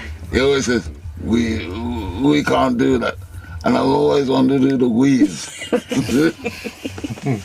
I mean, listen, I'm just giving a shout out to all the listeners. We got people that's going to be listening from all around the world, and this is being recorded so that people can have a chance to be educated for future generations. That's the whole purpose of documenting something like this. I felt it was very, very important, as I'm sure you guys all feel the same thing. You know, we got a lot of generations to come, and I meet different radio presenters, radio DJs around the world, and they do their thing the way they do it. But I think it's also very important for them to get the gist of what it is that we did and do, the why, the hows, you know, and, you know, what the sense of purpose, right? Because, like I said, there's a lot of reggae, there's a lot of Caribbean stuff, etc. around the world, but a lot of people don't really, they're not really in tune. I was in Hawaii 6 months ago, sitting in a car, a young guy was playing some music, and I said, man, that's some really nice lovers rock. He said, yeah, it's a lovers song, and I guess you could rock to it. so I said, no, man, lovers rock. You know, he said, well, yeah. I was feeling some love when I wrote it, you know what I mean? I said, have you ever heard of lovers rock? He said, what? What's that? A 70s genre? Reggae is the #1 music in Hawaii, right? But you see, so there's things that are being lost, certain gems that are being lost in such a short time, a very short time. And Cecil was never afraid to learn, you know. I remember he was excited one day. He said, yeah, man, we got some new presenters. I said, yeah. He said, yeah, man, one plays the drums and the other plays the bass. Drum and bass. That was the introduction of drum and bass. But, you know something, Cecil was a visionary. He had a vision, and the amount of opportunities that he created for many, many people. Some of us are still here doing it. I mean, even look at this now as a knock-on effect. Through Cecil and PCRL, I now work with GT Taylor from IRI FM. I run his radio station. Now, if you look back, if it wasn't for Cecil, I wouldn't be helping GT Taylor run his radio station with IRI FM. So the knock-on effect, through the decades and the generations, his memory, his legacy will live on forever, really. But, you see where we're sitting now? This very place where we are sitting now, and Pilot will remember, it was Cecil who initiated what is now known as New Style. It was Cecil, Pilot, and a guy called Joe Montgomery. Yep. Cadbury's. It was Joe that managed to get funding from Cadbury's. And they said, well, we love what you're doing, but we can't be giving money to an organisation that is, in their words, not legal. So Cecil and Pilot met with the guy who used to run what used to be known as the Afro-Caribbean Resource Centre, a guy called Steve Batchelor. And Steve said, well, we'll take it under our umbrella. So they took the project under their umbrella, created a thing called Community Radio Training. That's right, CRT, yeah, CRT. Myself, Pilot, and Cecil were on the steering committee for that. And that then, we got the first RSL, which is a restricted service license, that was called Together in Birmingham. And then it got another one called Fusion, and eventually it got the license for New Style, which was the first trial. Incremental? The first trial incremental station. New Style, yeah? Yeah. To which listeners, we are in the New Style building right now, just down the road from 151 Dudley Road, where it all began. You know? It all began, well, Together in Birmingham was a little house where this building is now. It was like a couple of bedroom house, and that's where the Afro-Caribbean Resource Centre is. And when it became New Style, because I was going to ask, go around the table and ask one of the most memorable times, but when it became New Style, I was the first voice to be heard on New Style, and my first guest was Vivian Richards, and that's why where we are sat now is the Vivian Richards studio. Big up, big up, big up, big up, big up. And you know, just backtracking from where Chicken George just took us there.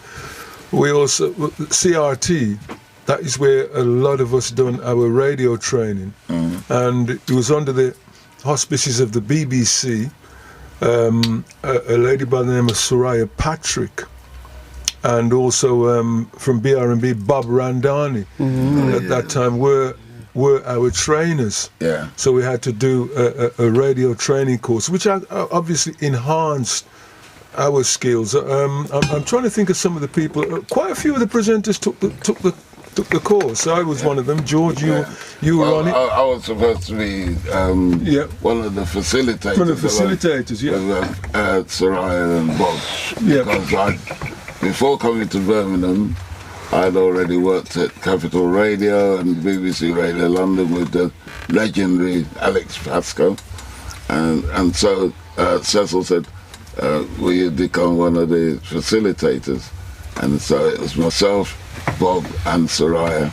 I think, was Mikey B involved somewhere there? No, he probably wouldn't be there. No, Mikey was at Voz at the time. That's right, yeah.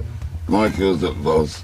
And so it was myself, Bob and Soraya, and then later on Titus Dale came on board as That's right, yeah. Boy, there's a lot of history. It's like, oh my goodness. What I'm witnessing is I can see you guys. But you know what? Can I just jump Go in? ahead. Because I have to say this, because I spent a lot of time personally with Cecil. At one point, I was between addresses, even, put me up at 151 Dudley Road. In the attic. Yeah, so we were like a big brother, and, we become personal friends.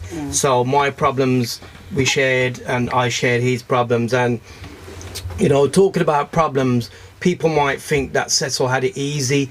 He never had it easy. No. I've been with him personally and seen people, attack him and, really treat him in a bad way.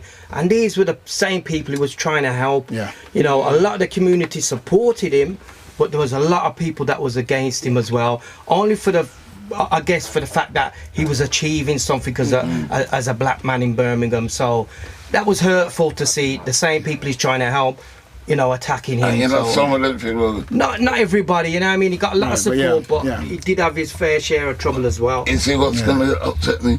There's going to be a lot of those people who used to say Cecil's this and Cecil, who are going to come to his homecoming, his homegoing, and say, we don't forget, man. We don't forget. We knew Cecil, he was this, but when he was here, he didn't have a good word to say about him. Yeah. And it's unfortunate that's how it goes sometimes. Very, very unfortunate. I was going to say, actually, from the program and what the listeners are listening to so far, it would seem like it was only the Afro-Caribbean community that was benefiting. But I'm sure that's not the case. Look, Cecil always said, radio from a black perspective, but we didn't mind. We embraced a huge sort of group of listeners. Oh yeah, and a lot of them weren't, of the host community. Well, these days you got Raj FM, you got Unity. Cecil and Imran, an Asian brother, they were the first ones to set up an Asian radio station. Radio Sangam. Was that right here in Birmingham as well? Yeah. So, these days I'm still in touch with Imran, but him and Cecil revolutionized radio across the border, because Cecil was there with the first black-led radio. So I won't say black station, because PCRL wasn't it's not just black people who appreciate music made by our people. And you know what as well, it wasn't just black radio presenters. We had Asian radio presenters, we had white radio presenters, but we all shared the same thing. We love the black community and we love black music. Simple. When we did when they did the sponsored walk for the children's hospital, you thought it was everybody from everywhere, you know, and there's a lot of children around now, adults around now that have got children that came from those mixed communities that PCRL represented. I'll tell you something. There's something I got here. In the break, we were mentioning about the 6th birthday party. Right. Wow. So, anyway, so this is Amlak Tafari, otherwise known as the International Reggae Ambassador. Right. I'm here in the New Style building here, just a stone throw down the road from the 151 Dudley Road building. Right. Rising Star, PCRL, Cecil Morris, aka the Music Master. We're talking about him, his life, and all of our lives around Cecil in music, yeah? And right now I just want to ask these presenters. We got Orlando M, right? If you're just joining us, we've got Calypso Queen, right? Calypso Queen, right? We have my cousin, me and the broccoli dread, and him is the Chicken George, right? Right, and not no little about this Richie man, in tall and tall and tall. This is big man, little Richie, right? And we have the captain and the wingman and the pilot, right? Yep, and also we have the most named DJ personality, Rastaman, right, in the building by the name of Ranking Festus, whose name has been called for many a reason, and as many reasons has been called, there are many, many more. Chicken John. Because he got known as the International Dread. How did you get that name? I got that name from Fly. Remember DJ Fly? Yes. DJ Fly gave me that name. What? International Dread? International Dread. And Gilly, they give me Freddy Festus. Was that the foreman? The foreman. I was got the foreman, Freddy Festus, International Dreadlock, Golden Touch. Don't say no more about that. All right then. So how did Chicken George get the name Chicken George? Yeah. How did you get Chicken George? When I first came on. Yes. Let's hear you. When I first came on, I was known in London on one of the stations as Sooty Ranks. Sooty. So Ranking those Lady D and Angel like cornered me one day down there in the shop and said, "You can't call yourself that. You can't call yourself." I said, "Oh. No, man. Mind you, the amount of letters we're getting it for the king of the chicks." I said, then I call myself King George.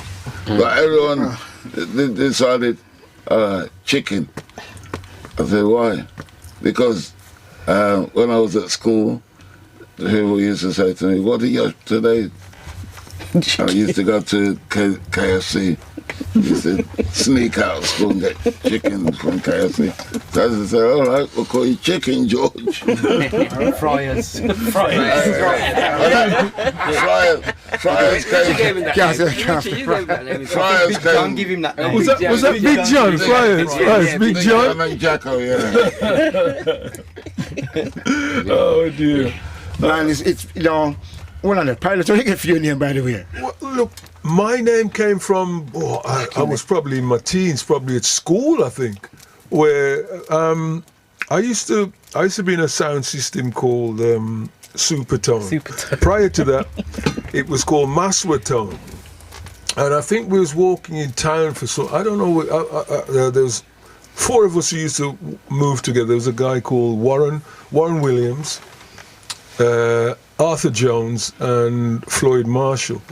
And I if I remember correctly, it was Arthur Jones, we used to call him Bones actually, who gave me that name. And we was at school at the time, I think, something like that. So it just stuck with me, basically. It just stuck with me and I've grew into the name. So how did it turn from Ragamuffin Rick to Little Richie? Like I say, I was like 16 when I first went on radio. I'm 54 now, believe it or not, and I'm still. Yeah, you don't look it, brother. Looking good. You're looking good, brother. Moisturising. You're looking good. Anyway, I first joined Enterprise Radio, and I was in the studio one afternoon, and there was Colton C, there was Playboy, original Crystal Fours Playboy, and Daddy Studio, and I got introduced as Ragamuffin Rick because I used to love ragga. That's what I was. I didn't want to be no lovers rock. I was a ragga. You know what I mean? It's a ragga. So anyway. For those who don't know what ragga is, that's dancehall of today. Dancehall of before that. So they was discussing. They says no. Between the three of them, they said you can't go on Ragamuffin because it means that you're only gonna play like Ragamuffin.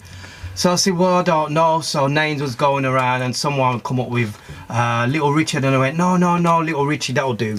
And that's how it come about. Simple as that. And it's actually suits you though. You see, it worked for you. There's a lot of DJ names out there, and I want to talk about the role of the presenter in this time, right? I mean, so what I want to ask you guys, when you guys turn on the radio, right, you perhaps have one station you listen to that has different like how things are now, lots of internet stations. You know, when you're listening, right, on a Sunday, say for example, because Sunday was the day of listening to, you know, little community radio. Remember those days very, very well when you only get 2 hours and all them kind of things. Yeah. So you cook your rice and peas and your thing and your Sunday dinner and go on. Yeah.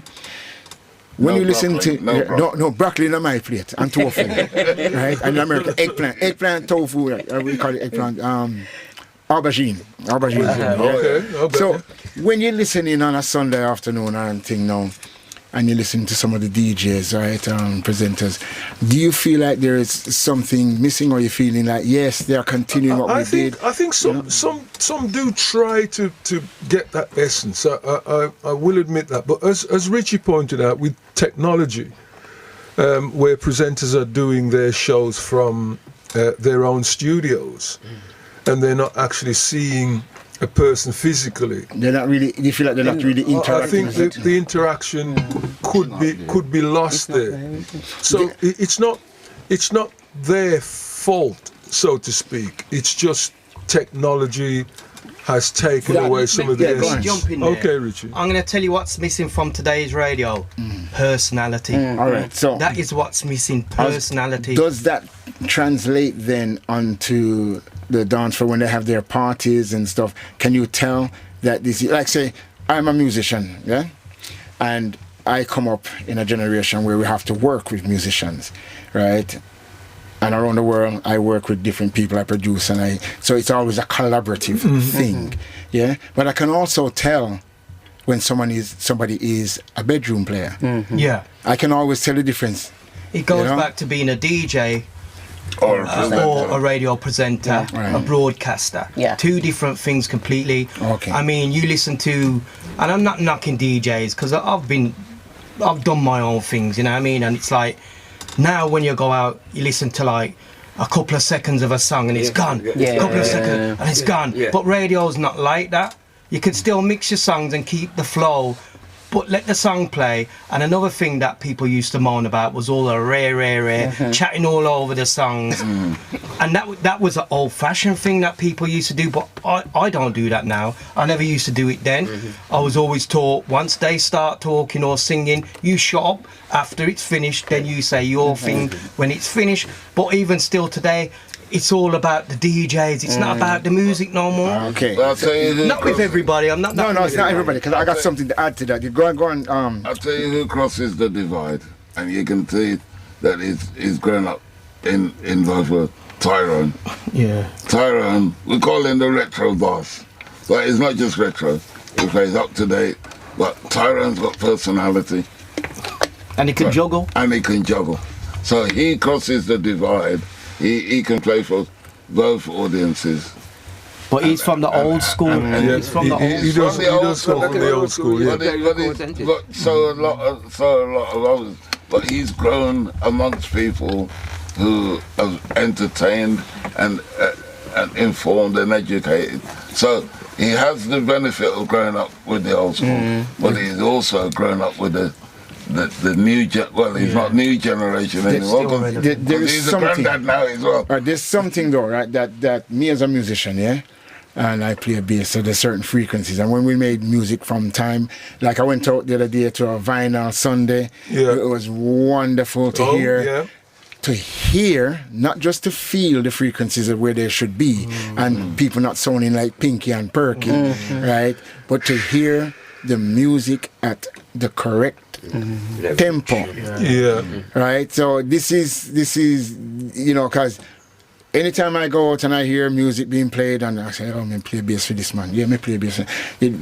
Anytime I go and you're playing the music, and I say, yeah, I play bass with him. Yeah, I play bass with him. I play those music on stage, and half the stuff people wouldn't even realize that's what I do. I've been doing. Well, I'll tell you, you say that, like, you know, I was recently in Jamaica, and that's where I heard the news that Cecil had passed away when Festus called me. But I went to Kingston Dub Club, and I don't know if you've ever been to Kingston Dub Club. It is an absolute. I would say to anybody, if you go to Kingston Dub Club, because you really have a good time. It's on a huge hill. There's a great view, but the music is just, you know, reggae music. Pure reggae, pure roots.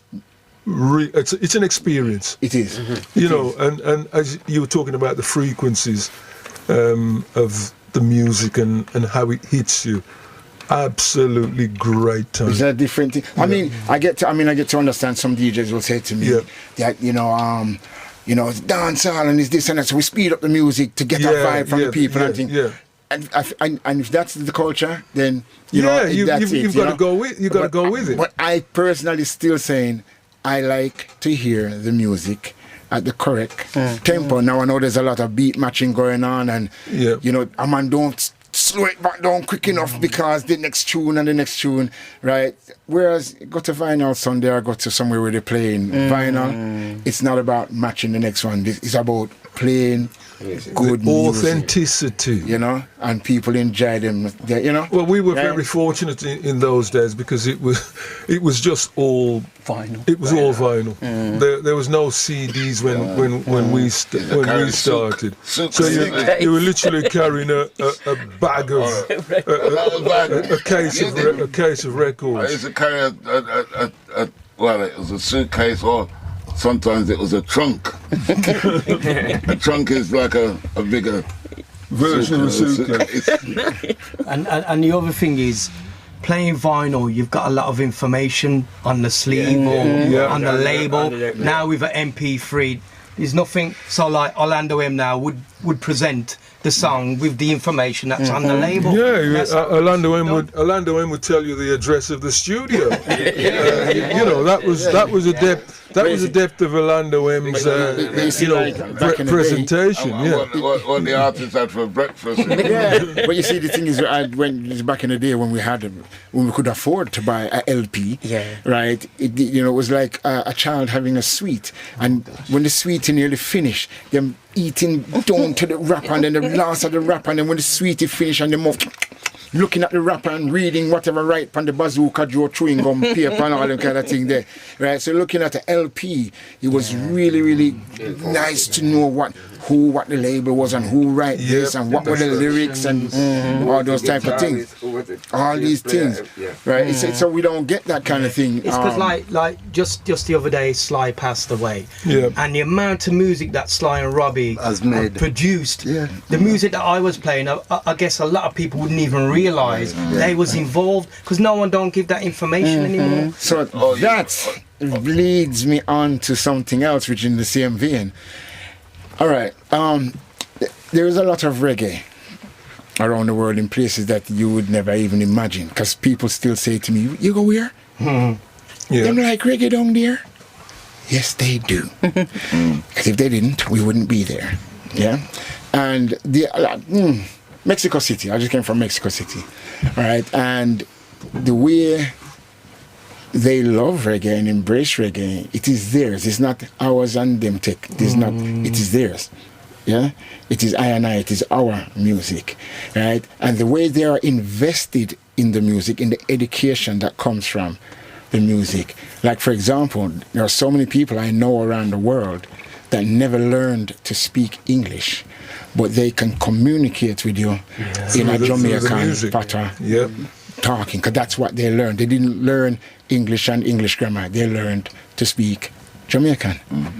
Right, such is the power of the music. So how important is it for our DJs and presenters to preserve the culture of the music, the history of the music, and to educate? Well, we have one right here, because at one time you used to hear reggae, and they used to, what people used to call the small island. But somebody like Calypso Queen showed people that, no, they're not separate, they're the same. And Calypso Queen used to play reggae influenced by Calypso and Calypso influenced by reggae. You know, it was a Caribbean, I wouldn't call it a program just a Calypso, it was a Caribbean program.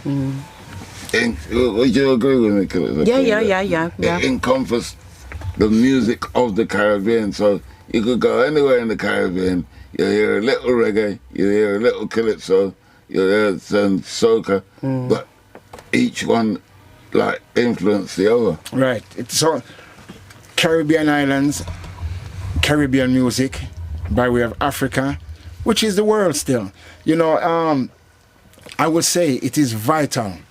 I'm going to tell you, it is vital that when, and I'm talking to all DJs, presenters, and everybody who represent in music in any form, any type of genre, it is imperative that we educate ourselves to the musicians, the musicianship, the time, and the era is very, very important, because that dictates why the music is why it is, why Handsworth Revolution is Handsworth Revolution instead of something happy to, you know. Somehow I'm like, we're not getting the young bands, man, about. They're not coming like they used to. They're not. Music from Jamaica has changed a lot over the years as well.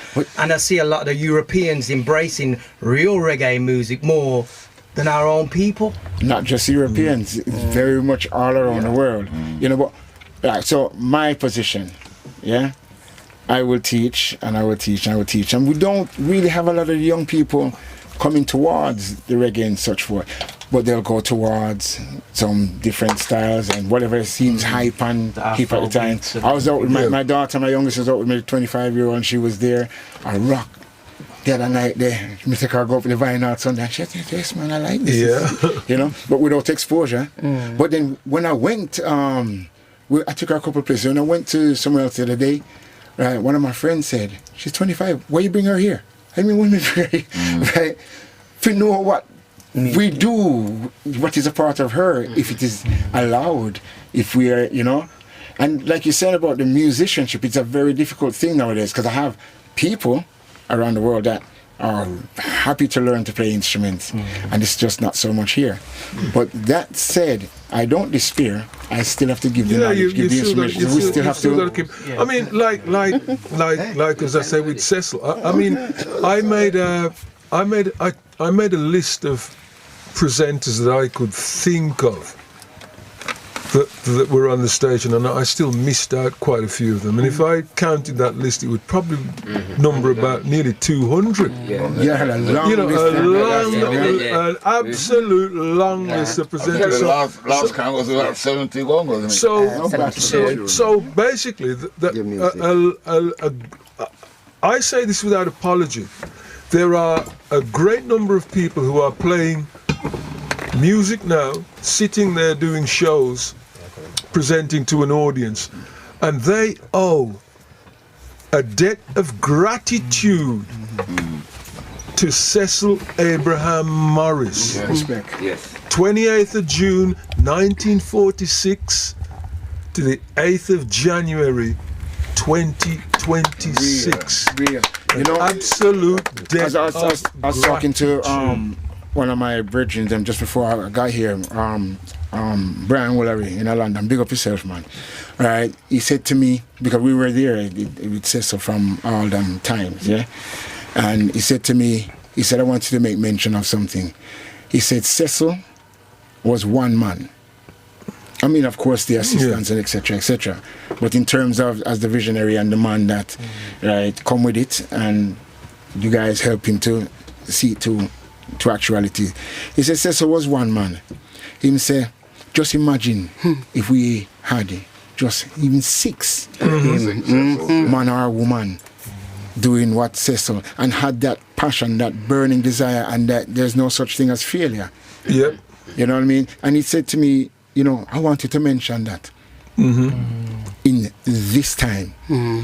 But you know something, let's be real about this, because people are going to say, yeah, you say Cecil weren't no angel. You know, he had his fault. George, we're not going there. I'm not going. I'm branding himself. I'm not going there. We're not going to go. I'm not going there. But what I'm saying is, who knows anybody who's perfect? There's nobody. None of us are perfect. We all have our faults. You know, he was somebody who had positivity.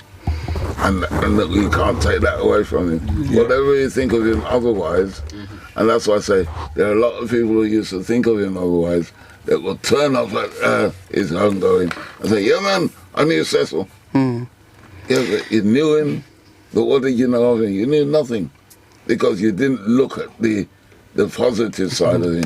You chose to look at the negative side. Yeah.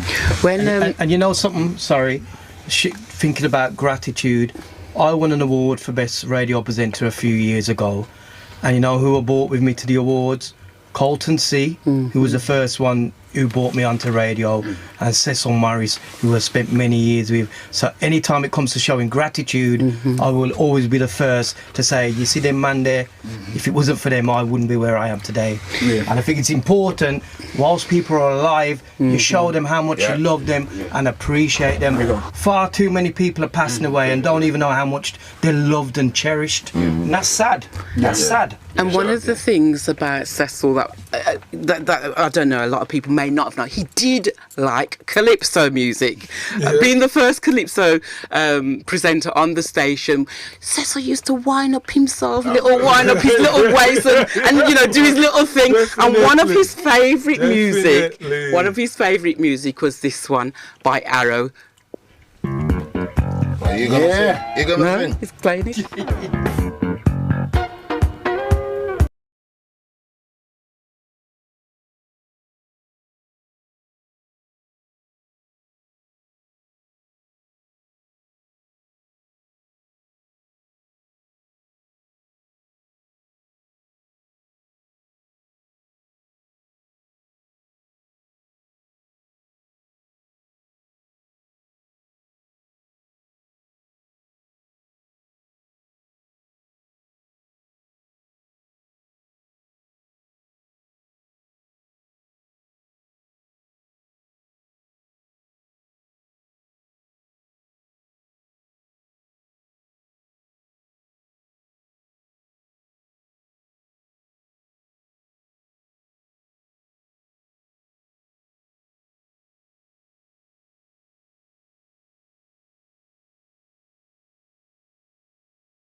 No matter where you are in the world right now, you are listening to Amlak Tafari, otherwise known as the International Reggae Ambassador. I'm here at New Style Radio Station here, a stone's throw away from the 151 Dudley Road Empire that was built by none other than Cecil Morris, otherwise known as the Music Master, the man who is, now I wouldn't say behind anything, he's at the forefront of pirate radio, as they called it here, which is actually, the People's Community Radio Link, which served the community of Birmingham, should I say, and as well as Birmingham, the United Kingdom, and around the world. So much to the fact that even Shabba Ranks and a couple others, Cocoa Tea, and I know he made a song saying about they are calling us pirates, they are calling us illegal broadcasters, right, which was definitely not the case. We're broadcasters for sure, right, but certainly not pirates, like the man them say and the woman them say. We no thief, nothing. We just give the people them what them want. So I'm here, and you know the thing, Amber. Say again? They had a cheat to call it that, because at that time, because they couldn't get any airplay anywhere else, the artists and the record labels used to bring their product to us. One of the most successful groups of the 90s, the Fugees, we were the first to play the Fugees. They'd already released their Score album in America and it failed. When it came here, because I was part of the Sony Street team that Sony formed then, it was a hit. And we also had the pleasure of being the ones that brought to the UK, what's his name? Alvin Hangsweet, what was his name again? Anyway, and Naz. And I remember in a little flat in Newtown, myself and Richie were the first ones to interview the late Coolio. And what, Enough artists. Yeah. Enough artists. A lot of artists. It's easier to say, who haven't you met, rather than who have you met. And Pedro Irie has just reminded me that we actually launched the career of Apache Indian. Yes. When he came to us with his product. And we pushed that, and the rest is history, as they say. So thank you very much for that, Pedro Irie, for reminding me about that. Shaggy and Maxi Priest, they came to PCRL before they went anywhere. Maccabee, our own Maccabee, done a lot with us. Yeah. Well, even talk about Skibbo, who was at PCRL label.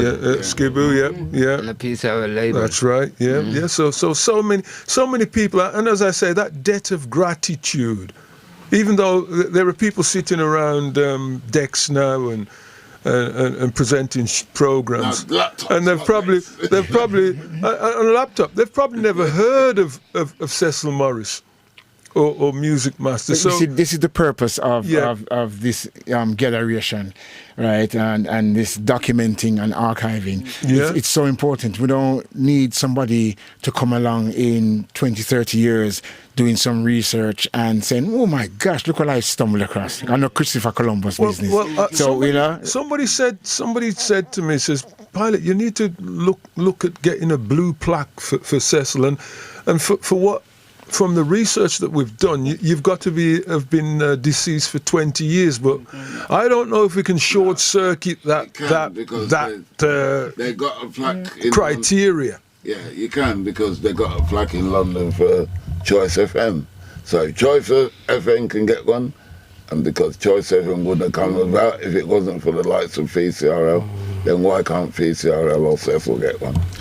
Well, I would say Cecil first and foremost. If it is possible that we can look at getting something, a plaque on 151 Dudley Road, where so much of the organisation was run from. Well, I mean, this comes back around to what our role is, because if we sit and say there must be, that means that we need to look into it. That means the people, starting from the people in this room, and anybody who's listening who can help with that. I certainly shall be doing my own. There's no reason why not, I just want to give a shout out to Sonia Thomas, who has been watching on the YouTube, right? So big up Sonia Thomas out there in the world, right? Yvonne Sams, right? Big up yourself as well. Jacko Melody. Jacko say, yo, he says it's great listening to you guys. And, you know. Original radio man. star, Jacko Melody. So, and I tell you something about Jacko Melody.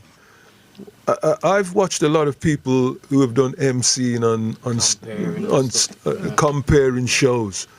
And, you know, Jacko Melody is up there with, up there. And I also want to name somebody else, and you'd be surprised, Trevor Ranks, as an MC as well. You know, to me... Did you know that it was Cecil who produced one of Jacko's very first hits? Yes, I am aware of that. Children of Israel, was it? I am aware of that. Yeah. But Jacko was also the voice of the Midlands when it comes to adverts. And I think he still is. And he's still. And Jacko is very much. Great adverts on PCRL back home. So really good adverts. Me love chicken, you know. In fact, Jacko's been on tour with us with Steel Pulse for the past how many years? Yeah. Still the master of ceremonies, supreme. Yeah, lovely. So anything that we're doing in the UK and Europe, Jacko is the man, and I can personally say I rate him. The show doesn't start the same way without Jacko Melody. Me, I tell you that, right? And the fans out there, right? It's still on my intro. Yeah, and it's still on the Steel Post intro. Anywhere we're going to really still have Jacko. If it's anywhere in the world, but as soon as it comes to Europe, Jacko's there with us at all times. Yeah, and, doing what Jacko do. You know that he came from a sound system called Ajax, I think. Ajax, yeah. I think he used to play with Ajax. The Eclipse, original Eclipse. Yeah, man. Yeah. Mm-hmm. So GX, I don't me call him. GX, big up yourself, man. Yeah. Jacko Melody. Yeah. Yo, so we're going to turn it over to Orlando M. Orlando M, talk to we. As a tribute to the late and great General Wilson, what a performer. My goodness gracious me. I'd like to dedicate this track to all the presenters and former presenters of Station PCRL over the years to say thank you, and some of you have made a name for yourself, including myself. Behold.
I tell you, sir, I must give boy thanks for these wonderful people that me work with over the years. I never knew Calypso Queen could Great. dance. You know, when I say Orlando M for so many years, and nice to say Orlando M in the place. Looking younger than me still. Calypso Queen. Lovely to see you in the place, boy. Dancing as well. Thank you, my dear. Yes, you can dance. I can dance. I can still move. I can vouch for it. Yeah, man, so Orlando M, Calypso Queen. Richie, me see for a little while still. Oh, no. Great to have you About present. doing my Great thing. to have you present here so tonight. See, pilot when you buck up now and again. Well, Great to have you. obviously, Festus, we normally talk sometimes on the phone, you know, so, you know, we keep in touch with each other. Yeah, Yes, definitely. And of course, Chicken George, as you know, we work alongside each other. NewstarRadio.com, also Genesis Radio, Birmingham.com. Every Tuesday, log me on his station. So, you know, some I'll tell you respect. something before we go. I just want to thank our listeners over the years. I have met so many wonderful people, and I've got so many wonderful kids through the radio station. So I can't leave here without thanking all our listeners, you know, for many good years and many good times. You'll never eat another pizza again. No, but I remember when we used to sign autographs and And get the listeners letters really and- made us feel yes, special. yes. I think I can remember. I can remember Carlton C went out and got pictures printed. And pre-signed pictures. You know, sort of.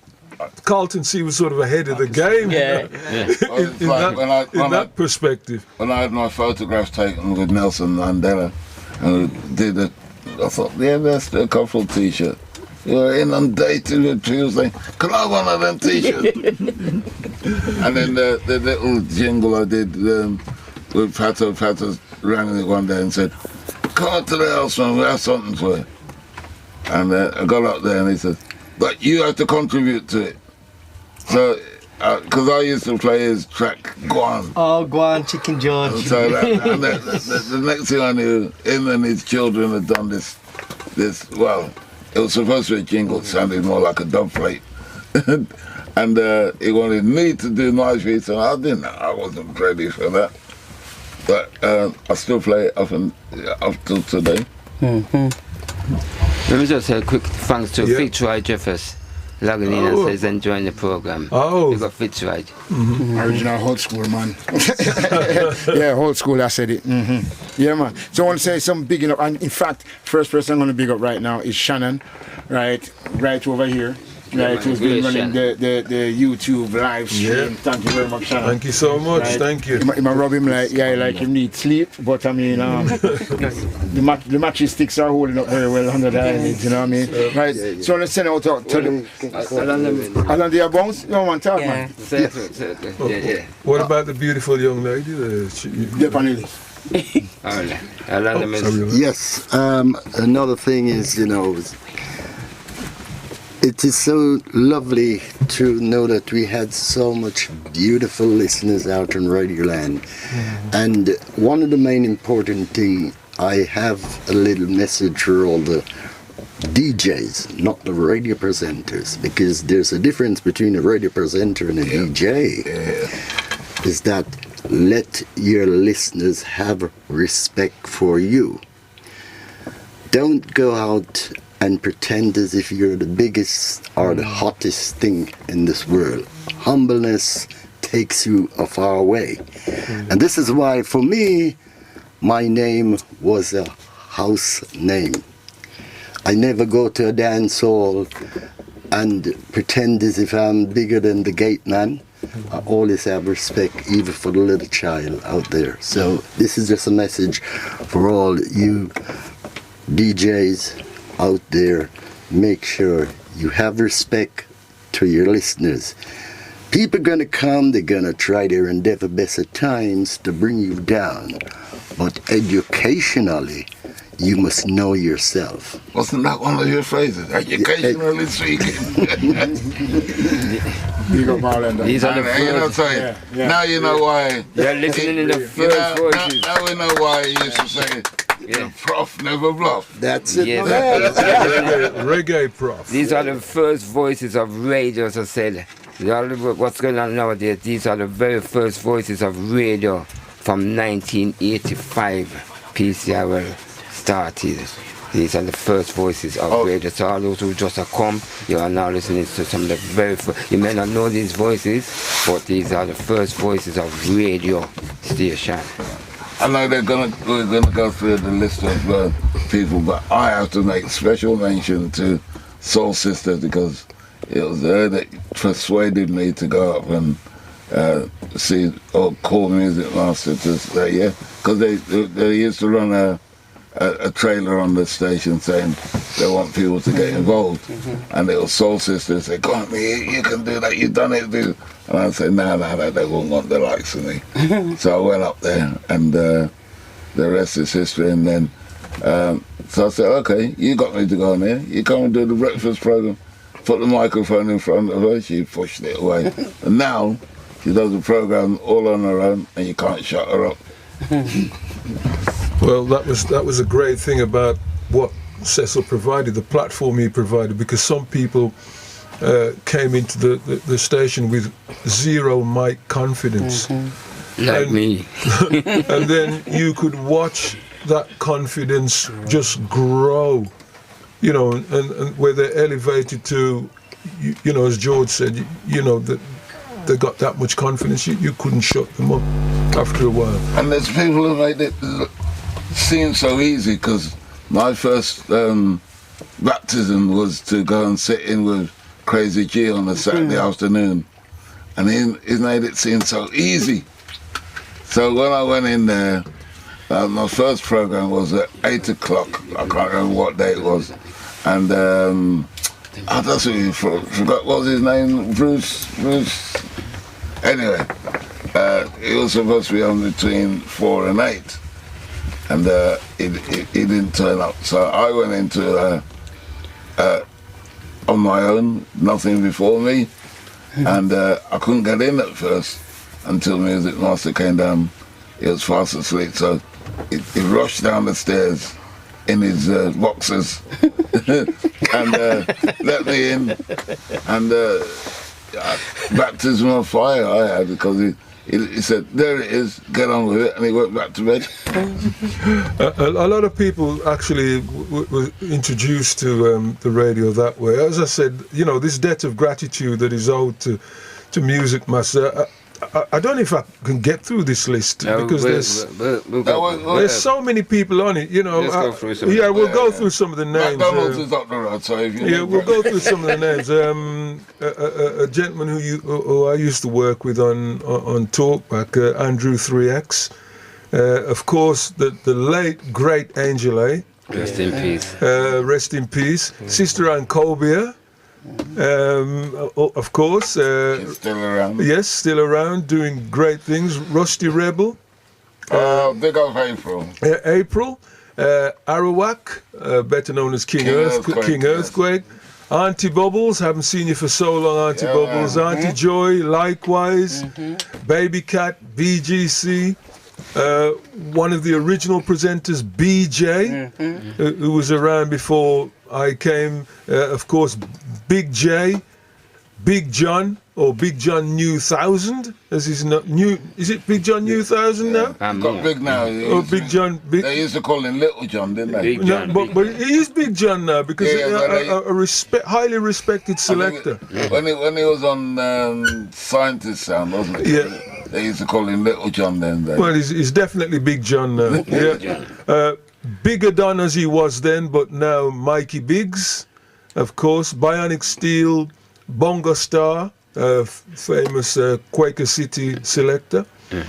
Brown Sugar, a soca presenter, came after Calypso Queen, of course. Bucky Tyree, of course yourself, Calypso Queen, Calypso Rose, Candy C, Captain Irie, Captain Smiley, Just in Case, Carlton C, Carol C, Chabasco, of course Music Master's brother, Chabasco, as well. So respect goes out to you. Chicken George, of course, your good self, Chicken George, can't forget you. Chico, Chopper Ranks, Chuck Melody, Chris Coxon, CJ Gospel, must say special shout out to CJ Gospel because he done talk back before I did, so I want people to remember. And he was a gospel. And he was also a gospel presenter as well. Yeah. Coley Ranks, the late Colin Ryder, rest in peace, Colin Ryder. Crazy G, Crazy Phil, Curls, Danny Cool, Dave Prince, Davey D, David Lee, David Vincent, DJ Fire. And DJ Fire had to come all the way from Manchester to do his program. You recall? Yes, you remember DJ Fire? Yes. Remember we used to say there's no smoke without fire. No smoke without fire. Yep. And the thing about him, we used to call him, and he didn't recognise us. And he said, "Yeah, man, they got DJ Fire. There's no smoke without fire." And he said, "Who's that? DJ Smoke." You know who left off the list? Who did I leave off the list? Early B. Early B. Early B, yes, that's somebody I didn't put on my list. As I said, I made the list, but I missed out so many people. Bruce George, that's his name. Bruce George? Yeah, he was the one who was on 4 till 8. Okay, right. Now, of course, we got DJ Fuse, DJ K, the late DJ K. Rest in peace. Rest in peace, DJ K. DJ Sammy, Doc, Dr. B, Dragon Irie, E-double-D, Equal D, Fablo, rest in peace, Fablo as well. Fablo Rabinsky, rest in peace. Father Hovis, Festus, of course, your good self, Festus. Flexi B, Fly, Frenchy T, Danny Cool. No, you mentioned him already. Danny Cool, did I haven't mentioned him yet? No, right. Danny Cool, Ganzi, Gaunty. As I mentioned, Gaunty. Nice program the other day. Yeah, Gaunty done a lovely tribute program to Cecil, Music Master. So respect to Daddy Gaunty. George Franklin, Gilly Irie, Groove Governor, Gypsy, Iceman, Jacko, John Kelly, Josiah B, JRB, Junior Banton, Junior Ranks, Lady B, Lady Cherry, Lady D, Lady G, Lady JC, another soca another soca presenter, of course. Lady Love, who is Music Master's daughter, as well. So hi to you, big hi going out to you, Lady Love, definitely. And of course our deepest condolences and sympathies as well. Lady Rose, Little Richie, Kenny B, King Tubby, King Zuki, Kingy, Mahogany, Major Popular, Malibu, Marcus B, Mickey Nold. Big shout out to Mickey Nold, the PCRL one of the historian. 3 musketeers. Yes, one of the 3 musketeers, dead right. Mikey B, rest in peace, Mikey B. Mikey Diamond, Mikey Studio, Crucial P, another soca presenter, Miss P, Crucial P, Mr. B, Mr. Merry, Mr. Niceness, rest in peace, Mr. Niceness, Mr. Romantic, Night Nurse, Umzi B, Original Don, Orlando M. It's passing on. Original Don, rest in peace, Original Don, rest in peace.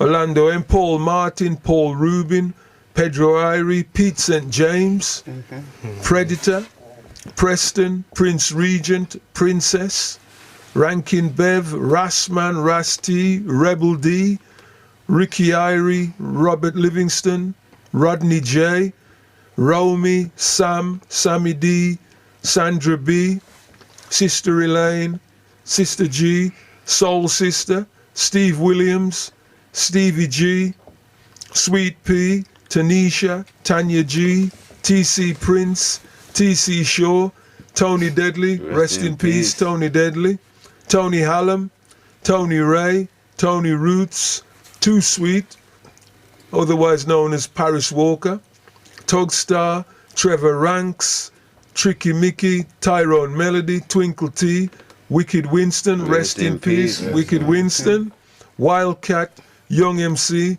Zola Ranks, and rest in peace, Zola Ranks. Wow, I don't know how I got through that. What a list. So big respect to all of those presenters. I'm sure I've missed some out. Somebody's going to come to me and say, well, yeah. I done one program, and there are those who done one show, but couldn't hack it. Oh, don't forget. They couldn't hack it. Yeah, So Imran. they just left after the one show. They think I can't handle this. As well as start in Sangam, Imran was on PCRL he was the first Asian presenter from PCRL. That's right, yeah. And not forgetting, of course, Radio Start, Jacko Melody and Daddy Stones. Daddy Stones, who I will be getting in touch with Daddy Stones, because what we've done is we've actually formed a WhatsApp group which is geared to putting together a tribute for Music Master at his going home. So look out for our PCRL tribute, and I'm sure it will go down well. We're working with the family on this to ensure that, you know, everything coordinates with what the family requires, and I'm sure it's going to go well. It's we're gonna, you know, PCRL. We're gonna. The old gang are gonna come together. The old gang is riding again. I mean, from so many DJs. I mean, whoa. I mean, so many DJs. This is. I don't know how you're going to play the music on the night. You're going to have half a tune each. That's Pedro's the. I think Pedro Ayer is the music coordinator. You can't take over from the foreman. I mean, the question is there going to be anywhere big enough? Well, you know, look, this is a very special person that we are speaking of here, and you know, in my, you know, as I said, my journey and his journey have been so intertwined that it's, you know, I don't know how I'm going to respond on the day when I do realise that he is gone and he will not come back. I don't know how I'm going to respond on the day, but we will see. Well, his body may have gone, but his spirit and his memory lives on, and nobody can take that away from us. You know? Okay. I can see that, you know, you definitely got each other. You know what I mean? That's for sure. Yeah? Look, it's great to be in this WhatsApp group with the old gang again. And I'm thinking to myself, you know, why didn't we do this before? Why didn't we all get back together on a WhatsApp group before this time? But something has to happen. It's ironic because I had an event in October, and myself and Pilot, they come up and said, 40 years this year, you should do something. Yep. And last thing Pilot said to me, I'm going to talk to Cecil and see what we can work out. You know, so we're doing it.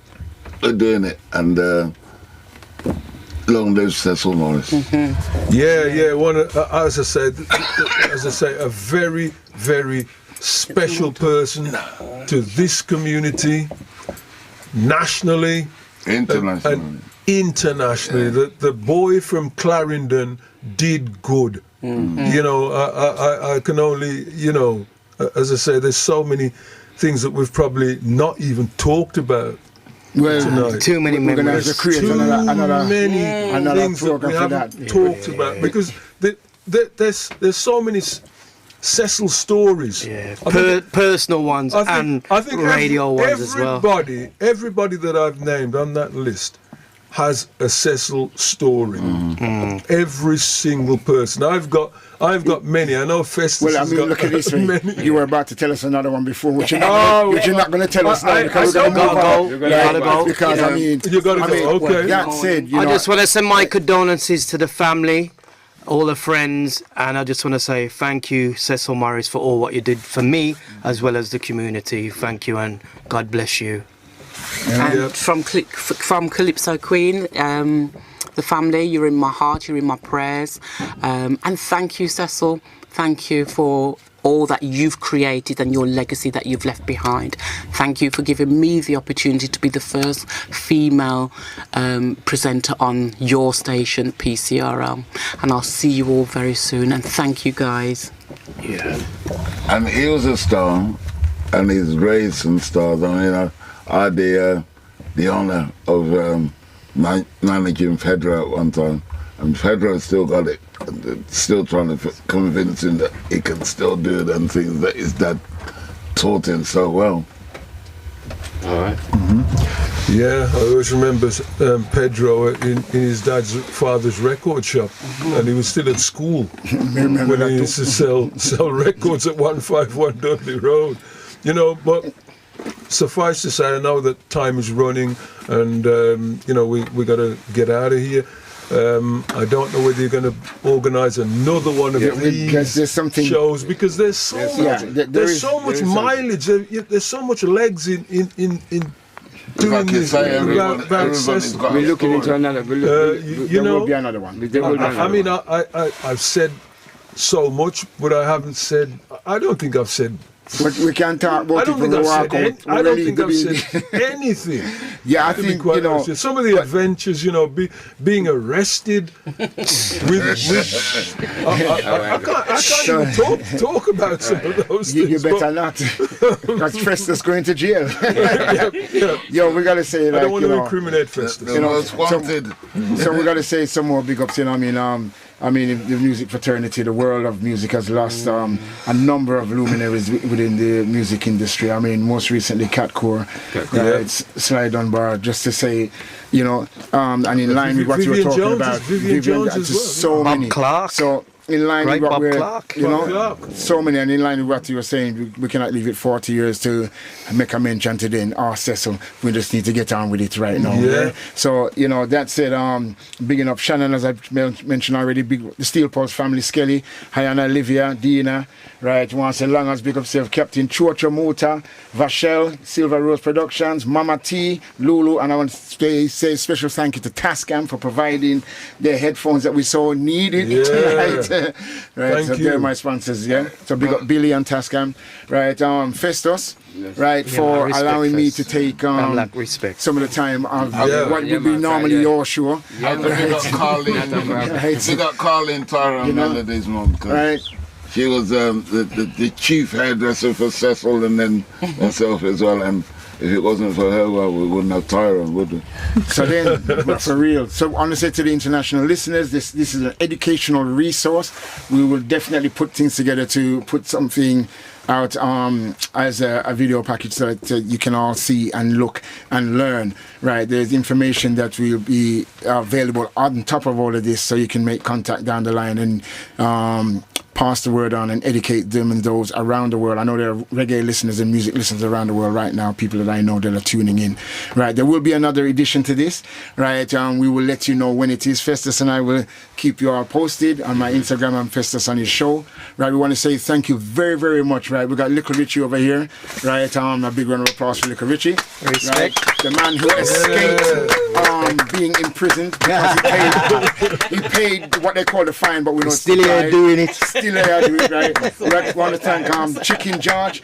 George, I'm going to get you used to broccoli, tofu, and eggplant, avocado, man. You'll be all right, man. You'll survive. Put some Tabasco sauce on it. Well, you can put whatever you want on it, you know? Anything you want, whatever you need, yeah? Right, all right. And the Queen. Queen. We know no mistake. Right? Being the first, and she's been the one tonight that has been the I don't want to say the between the thorn, right? But the queen between the thorns of the, you know, of tonight, you know, right? A big respect to you, big respect, you know, and the people around the world, right, and the ladies around the world, right? You know, Cecil was a man and a pioneer, right? And the queen here, she was a pioneer. And still is. So big love, respect, and all them things there. And the man where fly the ship, the captain of the ship, which is really the general, the field marshal, who is one and only pilot. Big up yourself, sir. And we know we have more stories to come from you. Right? More stories. One of the only people that could tame Cecil Morris when Cecil was off on a tangent. And I know how Cecil can go on a tangent. You know what I mean? Really we know that. Right? So, to everybody that's listening out there in the world of music, right? This is Amla Tafari, otherwise known as the International Reggae Ambassador. I'm here at the New Style radio station, right? And it's just a stone throw down the road from the famous famous 151 Dudley Road, where the empire was built and the legacy lives on. Cecil Morris, music master, big up, respect in every aspect. Yeah. Yes. Well, thank you for all the guests them in here tonight, man. Maximum respect, man. It's a privilege and a pleasure to have you here for real, because we know, said, boy, look what brings us together. Almost years we haven't seen each other, and we could come back like we was talking just yesterday. Like we was talking yesterday, like I said, I haven't seen Calypso for a long while. Little Richie, hear you, but don't see you as well. Respect, yeah. So thank you all for tonight. We're going to run it up, and like I said, condolences to Cecil Morris, music master, and boy John, a legacy you have set, and we're going to continue the work that you set. Big up all entertainers, all the DJs, everybody who took time out to tune into this station tonight and to listen up all over scene. Big respect to Amlak for getting it together as well. Thank you. Yeah, man. Yes. Now forget you, cause Silver Rose. Silver Rose, you know what? Come say a word. She's not shy. Silver Rose, big up yourself and things. Yes, we will be working on another one, because as pilots say and as we all know, there's so much. We still have other people that would like to invite or have a phone in on another occasion. A phone in would be lovely. Right up my street. Yeah, you can relax and sit down. We're gonna line up. You always say first impressions, and the person who always used to make everybody feel welcome when they first worked in the PCRL headquarters was Curl. So after